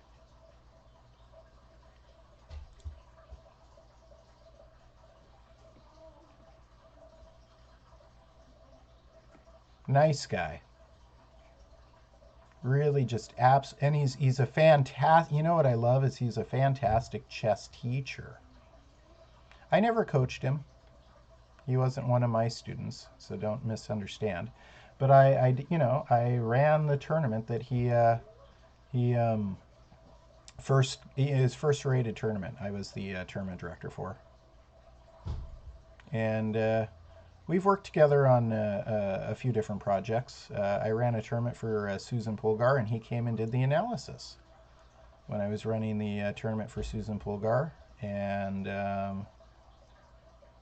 we've worked together with a couple of private students and did a couple other events together. Plus, just seeing him over the years, I traveled to the Nationals, and his dad treated me to lunch in Pittsburgh. His mom is a excellent concert pianist, by the way.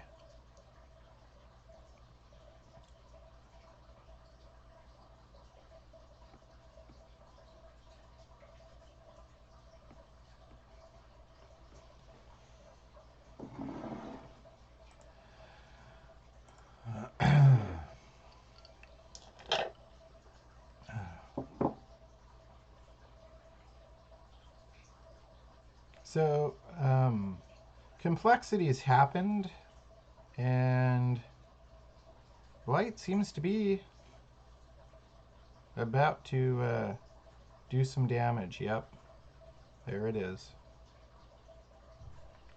So now this rook. Look at this perfectly placed white rook. All the black's pawns are on the same rank with the white rook. The nut, yep. So you take, and then now, what do you do?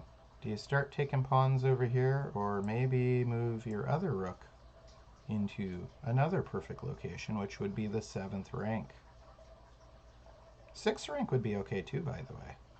I mean, we're always thinking rook to the 7th, but maybe this might be one of those rare instances where a rook to the 6th is pretty good because you move the knight out of the way, and you might get a double attack on, and then this rook, yeah. I'd still probably go with the 7th though, just because. Rook to the 7th wins chess games, especially when you're in low time. Yeah, you don't need to get overly complicated. I think David's going to win this game. I think he is. That's why he's a grandmaster.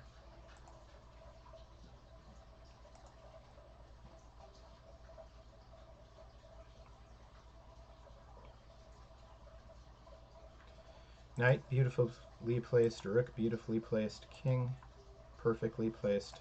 This rook, time to improve, right? This is the piece. The rook on c1. It's a team effort.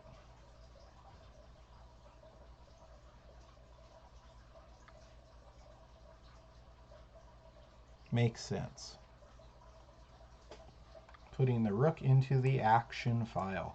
I was thinking 7th rank, but you know, I'm not Grandmaster David Berkes. I like his idea too. You go for, you know, a simple move that you know is good when you're winning and you're low on time.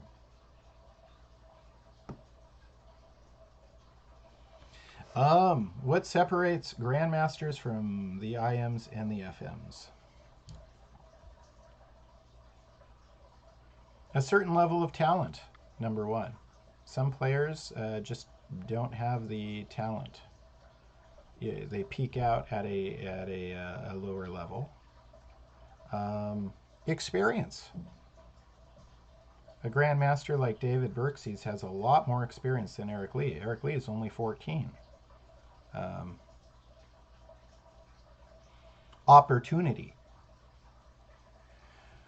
A lot of grandmasters are grandmasters because they had the opportunity to play in tournaments like this. Now that Mission 360, Bay Area Chess, Cal Chess, the Eid Foundation, we're all coming together to make these opportunities more plentiful, and also what Daniel Naroditsky is doing in Charlotte.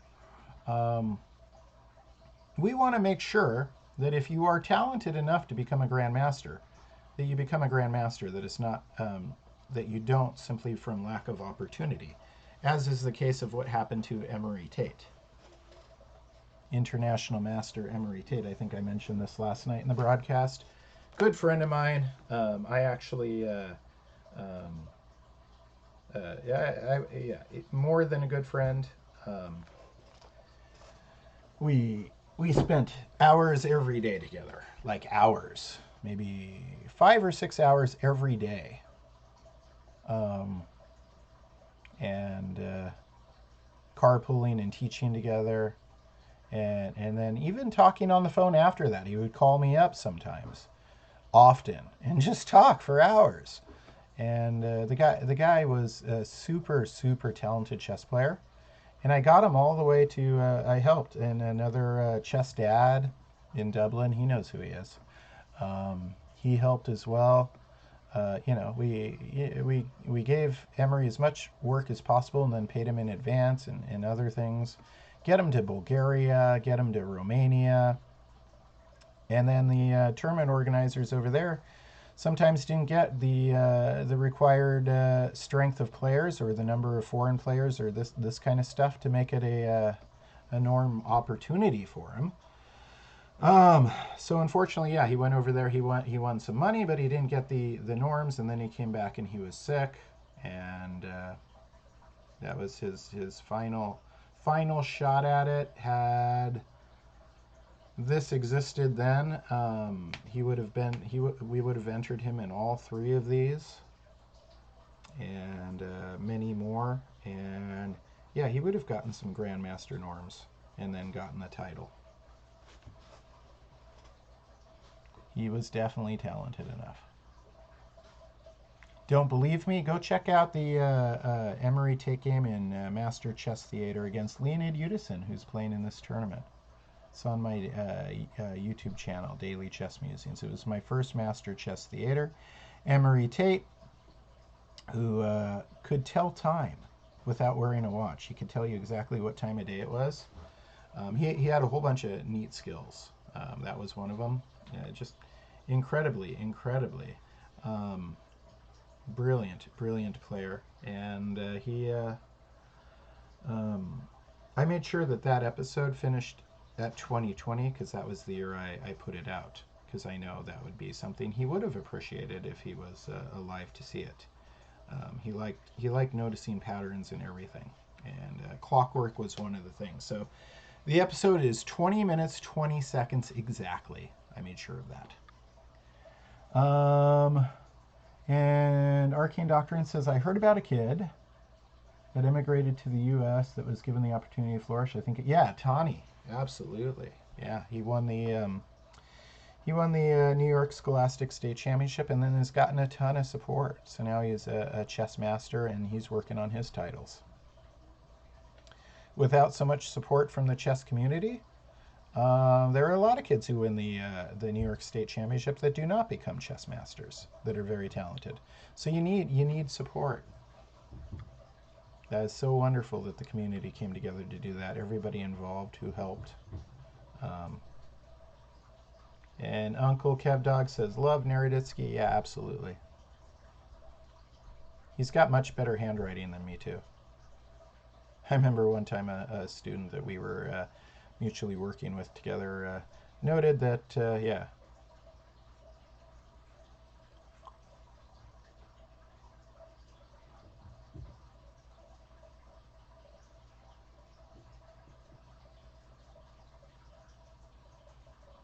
I think you just play bishop takes b3 here. A lot of action's been happening while I was talking about answering Arcane Doctrine's question. So knight attacks the rook. Rook g5 check. King f7 moving, getting the king closer to the center of the board. Obviously, you don't want to go in the corner. You lose if you do that. Your king has to be active in an endgame. Then g4 falls, but now b2 can fall. And maybe Eric can get a draw out of this. Maybe. It was looking much stronger for white a little while ago, and now it's looking...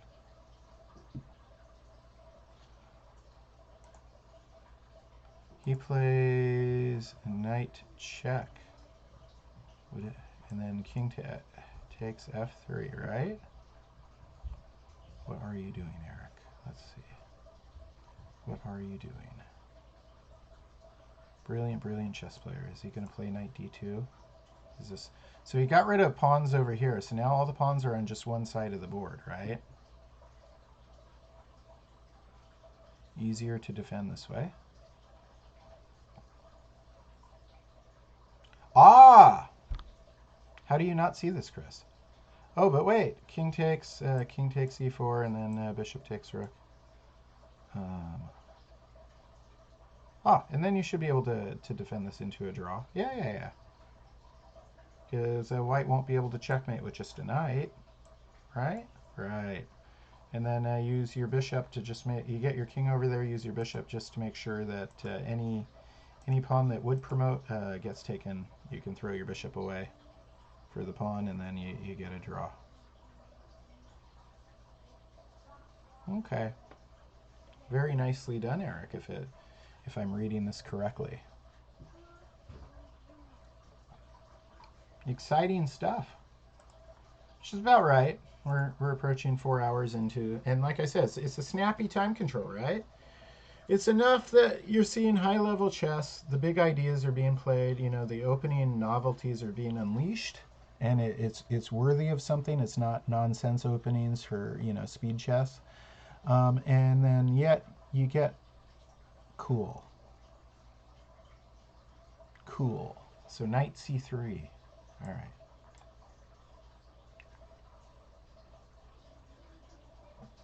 Yeah. Eric's got the draw. He figured it out. Good for you, my friend. He's not really playing so much for the win. I mean, if David completely forgets about the time for just a moment, then okay, free win. But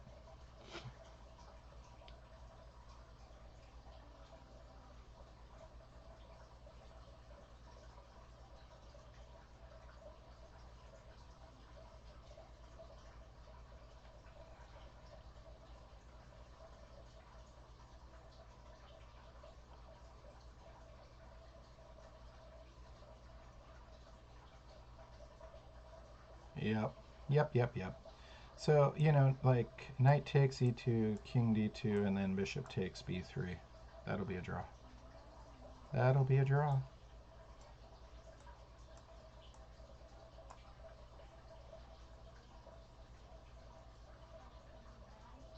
Very nicely done.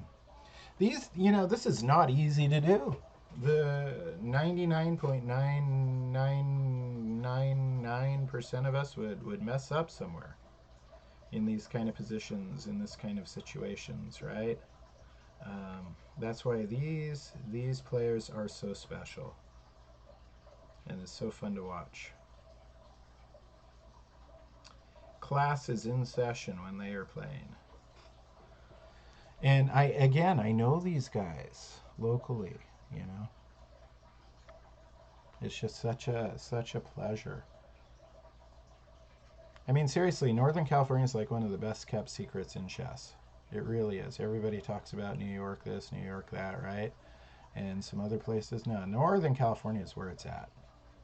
If you look at, just ask Daniel Naroditsky, ask Hans Niemann, ask Sam Sevian, ask Hikaru Nakamura, ask Sam Shankland. I mean, it's where it's at. Ask Eric Lee.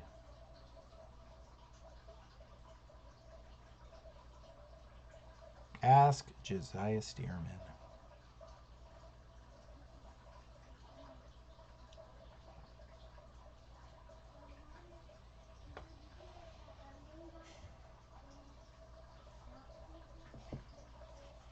You could take a chess vacation to Northern California any time of year. You really could. There's always tournaments happening. So if if you want to come to a, and then on the breaks or in between rounds, you can go and see neat things. I mean, just so many wonderful cultural things, museums, live performances. San Francisco Symphony is fabulous.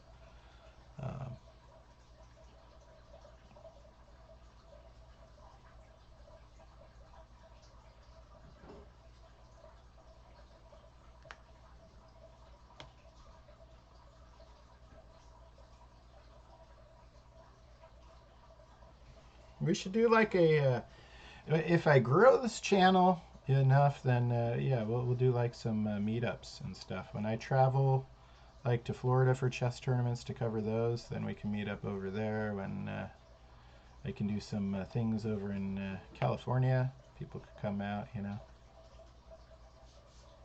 Like I said, April 9th and 10th, I'm going to be at the in Santa Clara at the convention center, analyzing games live at a table, doing what I'm doing here, just on a physical chessboard. It'll be nice.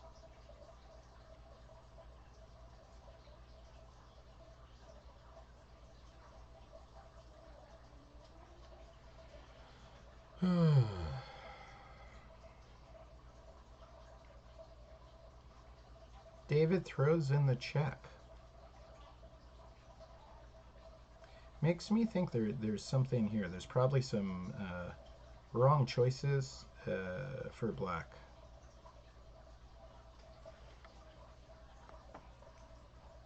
So otherwise he would have agreed to the draw already.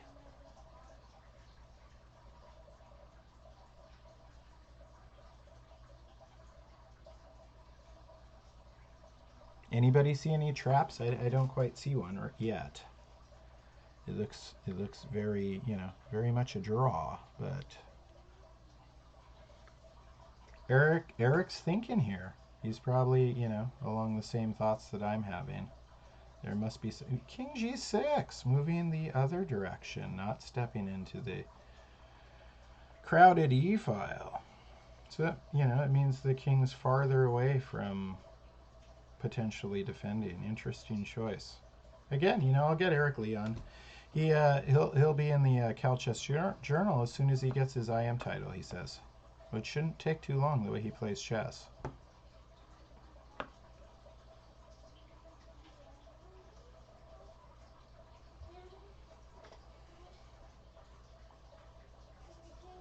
Alright, so this is a little troubling, right? But you can return the favor, attack the rook. And then if you're white, you move your rook away, and then black has time to move the bishop away.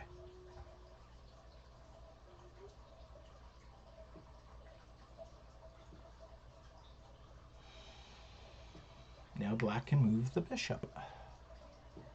But white is threatening to take the pawn on a5. I see what's going on here. Wow, there was a little bit of razzle-dazzle stuff from David. He's turning what looked to be a definite draw. See, black would have loved to exchange pawns there. Just get down to one pawn, easy peasy, draw. David's kept that 2-on-1 alive and is going to collect another pawn.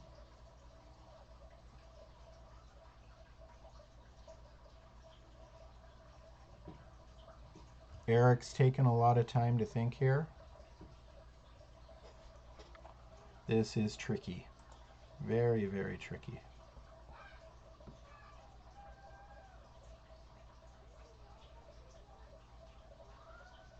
I think you still try and just get down to having white have okay, that's one way, but all right, let's go back for a second. I think you just want to keep white with the a pawn, so you go here, and then if rook takes a5, then bishop takes b3, and then if rook takes knight, they've just got this wing pawn, and check out, it's going to a light square, so it cannot promote without your bishop taking. So then you got to get your king over there. The king and bishop should be able to.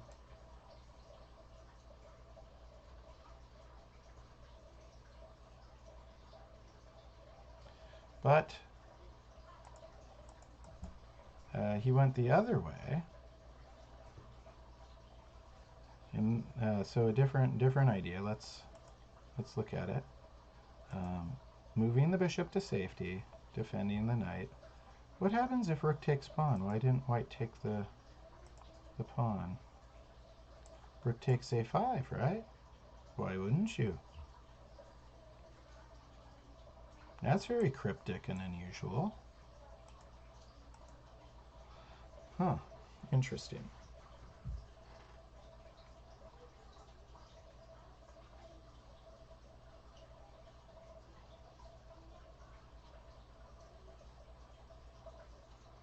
Well, now he's going to take the pawn, right? Wonder why he didn't a second ago. Rook takes. Oh, man. Am I hallucinating something? Let's see here.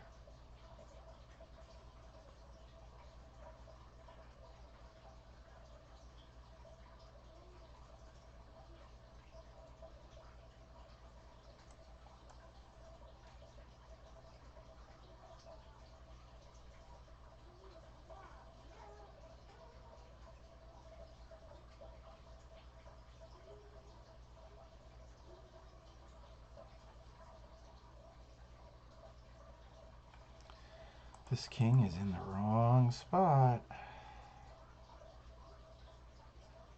Bishop's being asked to go to the wrong spot. Black's king wants to be over here. Black's bishop wants to be over here on that diagonal, right? If you could use the knight to blockade that pawn, that would be wonderful.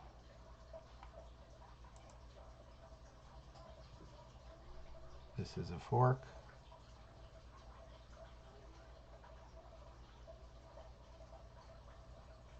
You can say check to get out of the fork, momentarily, but then the king can attack your knight again, right? We're figuring it out together, ladies and gentlemen. Just be glad you're not, sitting at the board. Think about the intensity here.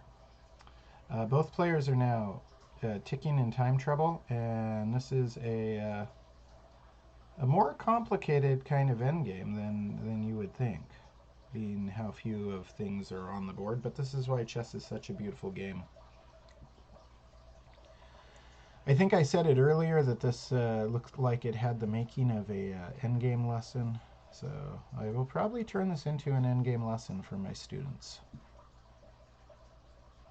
I'll have to play back through and just fully digest what's going on. 18 seconds. There's this whole clock situation too.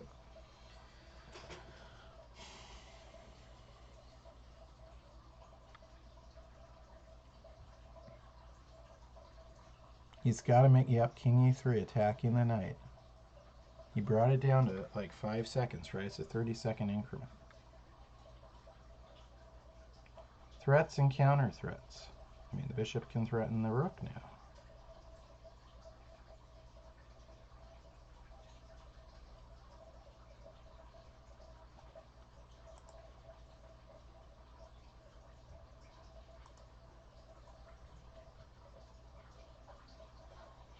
We're keeping it right here. I'll look at the other boards in a moment. This is too intense. White has an outside pass pawn, and black's pieces are not in the arrangement that Eric would like. David has been. Yeah, David's been surviving on the increment since move 20 something.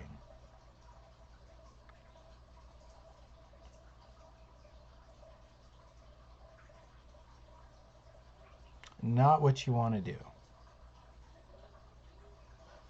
You used too much time early on.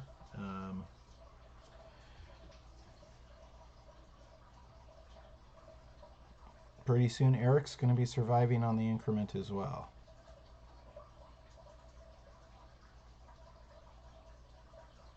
This is what you wanted. Your opportunity. He's one of the founders of Mission 360, trying to get his IM title.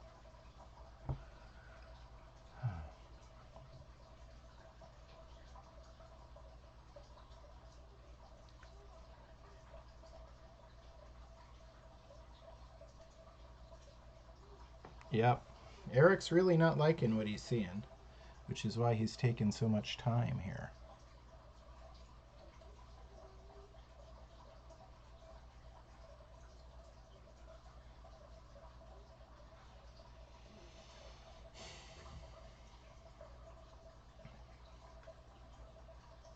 It is. It's crazy exciting stuff. It's crazy exciting stuff.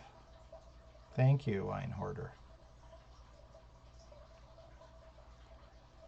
It's elite chess, top-notch chess, classical, time control. I mean, these are the real titles. It's not the, you know, the rapid or and look at the time now.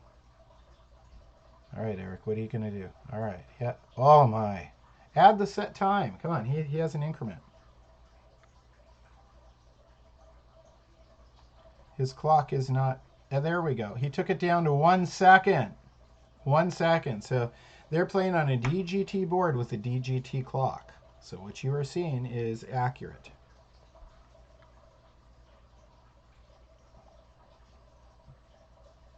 We're going to get, I mean, it's 6 points in material versus 6 points in material, right? But White's got this pass pawn, and Black's king is out in right field.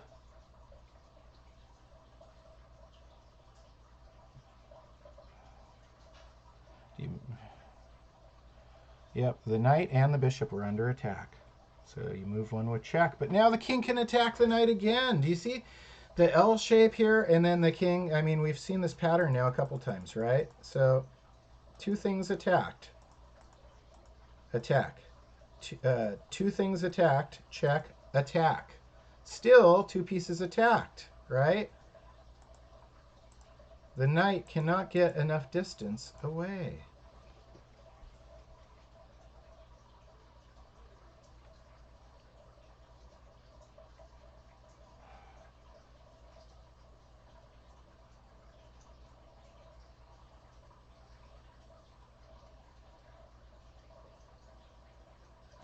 I'm learning with you guys. Chess is one of those things nobody fully ever masters it. Is beyond. I'm grimacing, almost in pain. Okay, he took it down to a second. Oh my goodness. All right. So he's losing the knight.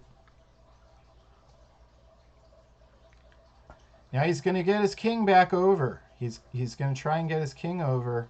And then the bishop on the diagonal, the promoting diagonal. But, you know, white has this rook. So if you have to sack your bishop for the pawn, then king rook versus king checkmate is going to happen. So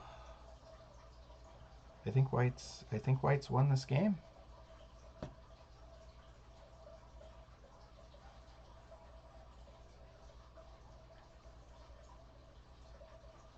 That was beautiful, beautiful work there.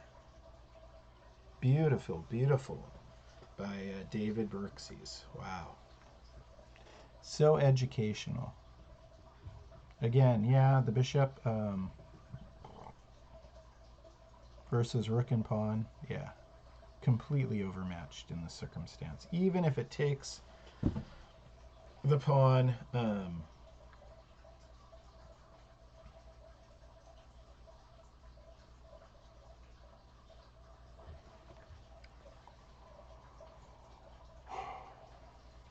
we're going to see a lot of rapid chess. This could go on for, you know, another 10-15 minutes, and these guys have to move within 30 seconds.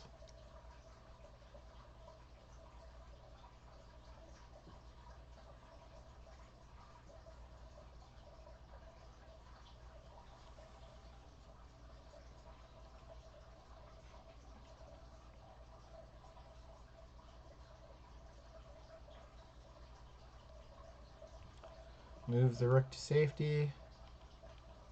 Start bringing the king. Yep.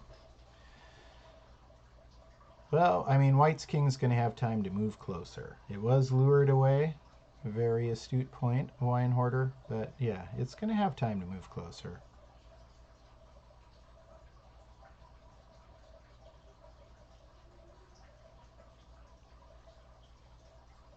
One thing's for sure, black, yeah, better get into the 5th rank. Otherwise, we don't want to see something in like that. We want to see good chess. They are 4 hours into this round. Their next round starts in 2 hours.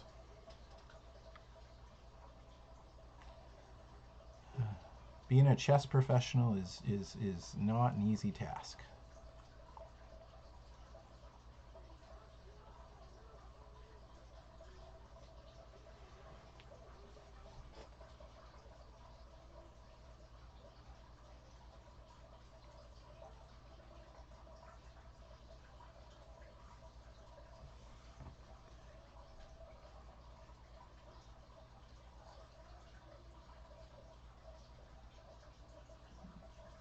David's figuring out what he's gonna do. Black's king's a little bit closer. Pawn moves forward a square. Pass pawns must be pushed. The rook cannot move behind this pass pawn in one move, though. I mean, if the pawn were to move forward, the bishop's controlling the square directly behind it, so it takes a couple little extra moments of time, giving black's king a chance to try and get over here. Yeah.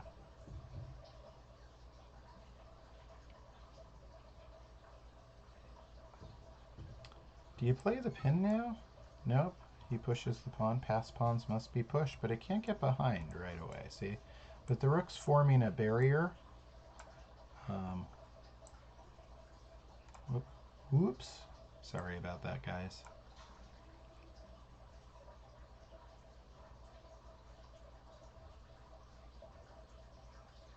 Keeping the barrier alive, and then, see now, this cannot be attacked, right?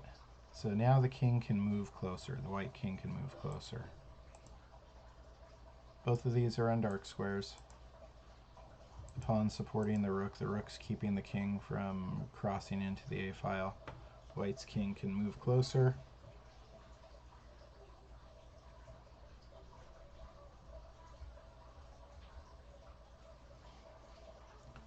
So much we can learn. I mean, we're watching, you know, Grandmaster technique in Rook and Pawn endgames. The most common endgames, Rook and Pawn.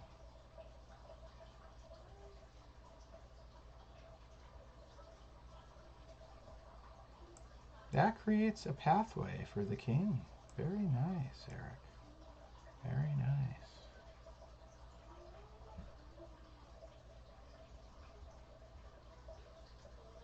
David's thinking. Is he going to just like scoot the rook out of dodge? And then if the king moves behind the pawn, then the pawn moves forward. Ah, yes, this is what he's thinking. Because yeah. I mean, kings, everybody knows. Kings move. He did not. Interesting. I would have thought he would have went that route. Once the king moves behind the pawn and the pawn can safely cross, then it's off to the races. But, you know, moving the king forward, it just shows you how much better White's position is, that there are multiple paths to victory and multiple strategies that White can use here.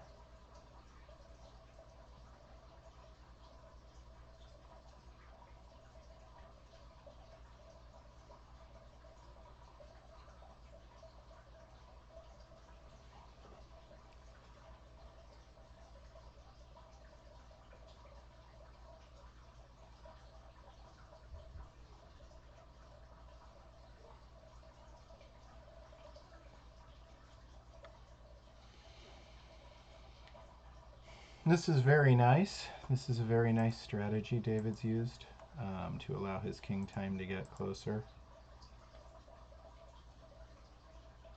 Simple and good. And then the way he's using his time here, he takes it down to about 5 seconds and makes a move, see?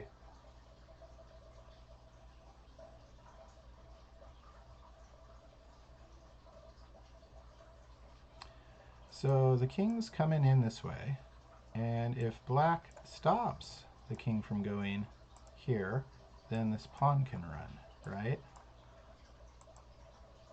So either White's king gets to e5,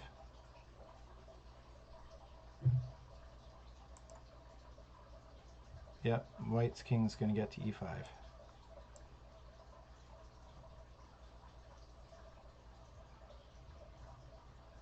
Okay.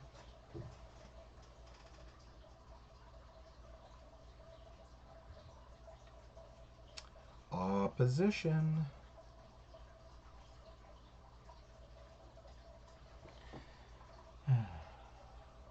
Oh man, it's going to take a little journey, isn't it? King to e6. Yep.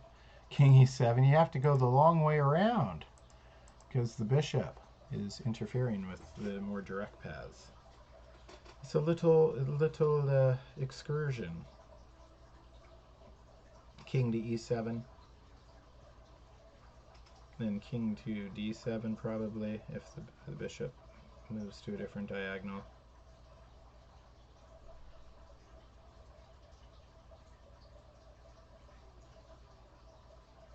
No worries, king to d8.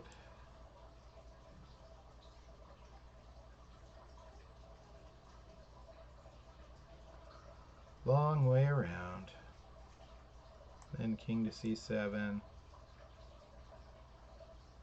And then you're really in business, right?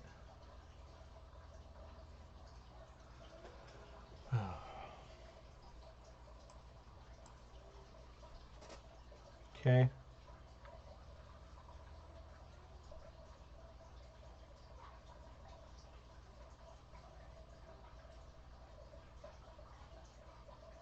And this one is resignable. Really, you know, really a nice way. You know, see, we learned that rooks belong behind passed pawns, but see, in this kind of situation, where you have a rook and a pawn on a flank versus a bishop, get your pawn and rook on the opposite color of the bishop so that your rook keeps your opponent's king from getting in front to be able to blockade. We learned a good technique here today for a very specific set of circumstances that happens with some regularity. You can use what we just discussed. You can use David Berksey's technique here. A flank pass pawn when you have a rook and your opponent has a bishop. We also liked his threatening of the bishop and knight simultaneously. And then when the knight moves away, threatening it again. All in all, it was just a... Oh, and it's over. David Berksey's. Very nice indeed. Did you enjoy that? I enjoyed that. That was very educational. All right, let's see what's happening. Draw in Austin May versus Vyam Vidyarthi.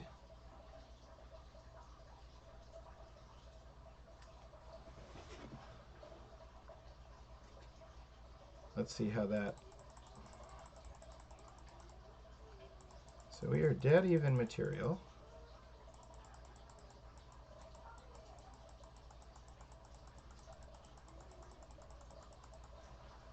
And White's king is in position beautifully to blockade, and White's rook is in position to be behind a pass pawn, and the other rook's in position to just annoy black as much as possible.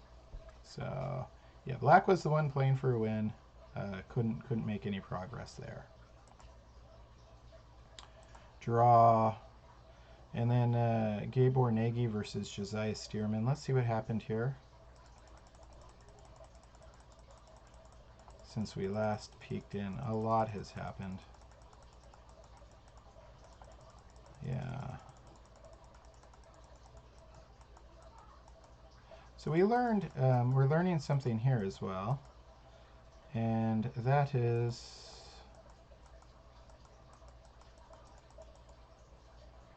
Look at these bishops. Just look at White's beautiful bishops here.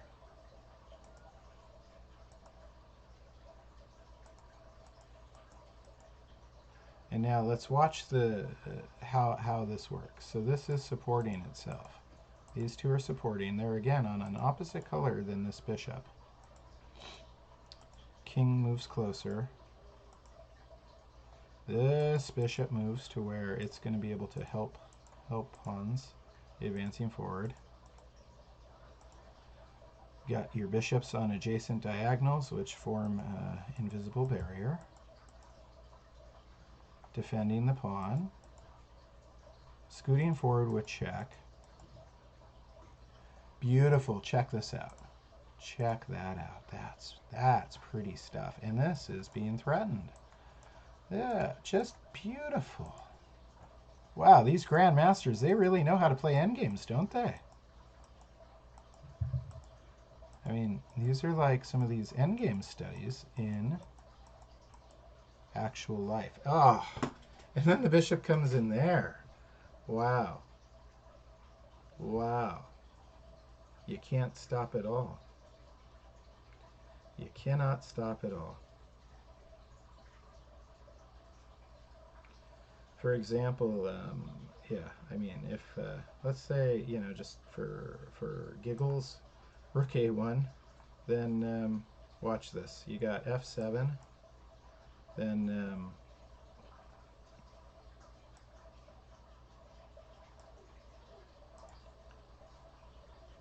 bishop must take to avoid further checkmates, right? Or yeah, because you got to take, and then you can't stop the queen.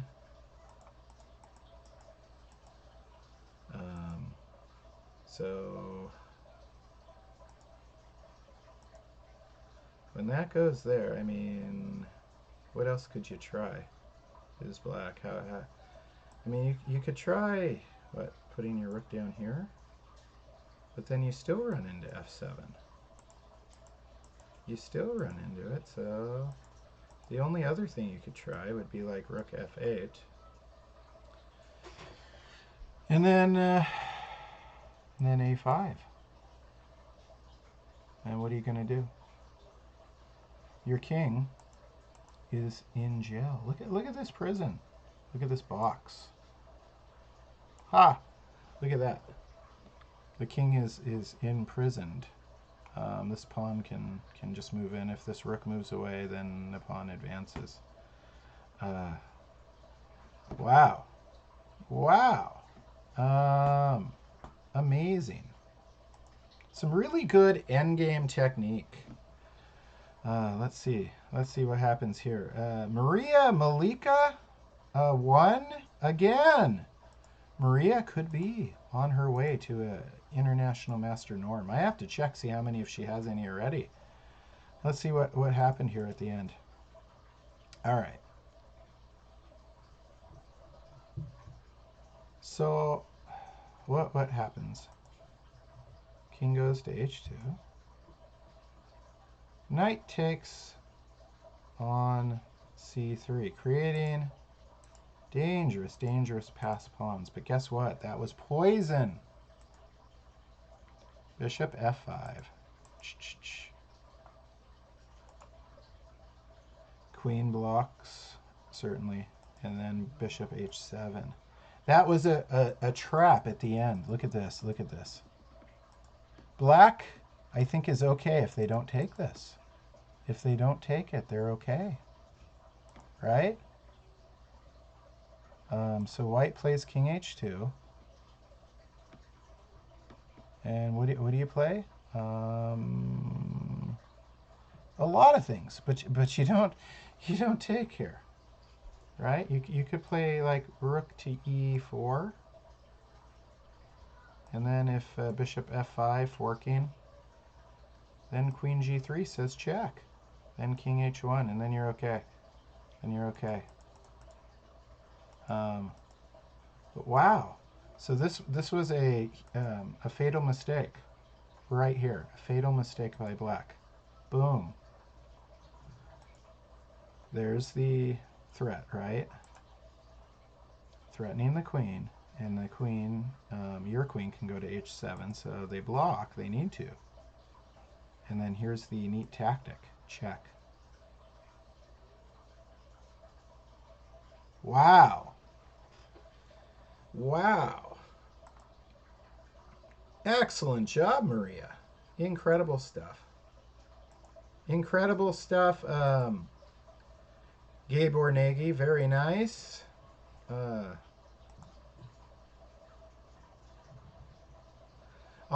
Viam and Austin, entertaining game, very nice. David Berksees, what a fantastic under pressure, and just showing us how it's done. Get this pawn supporting the rook, keeping the king out of your ability to blockade, and just pretty. And then oh, that was from last night. So yeah, we've seen them all. We've seen them all. That, ladies and gentlemen, is round 6 from the Mission 360 Bay Area GM-IM Invitational Tournament. The second of these in a row. That was round 6. What a great round. Every round is so good. So far, round 5 has been my favorite. Round 5 of Tournament 2 has just been my absolute favorite of everything, but I learned so much from round 6. Wow. This was just really, really enjoyable. Thanks for chatting with us, Wine Hoarder, Arcane Doctrine.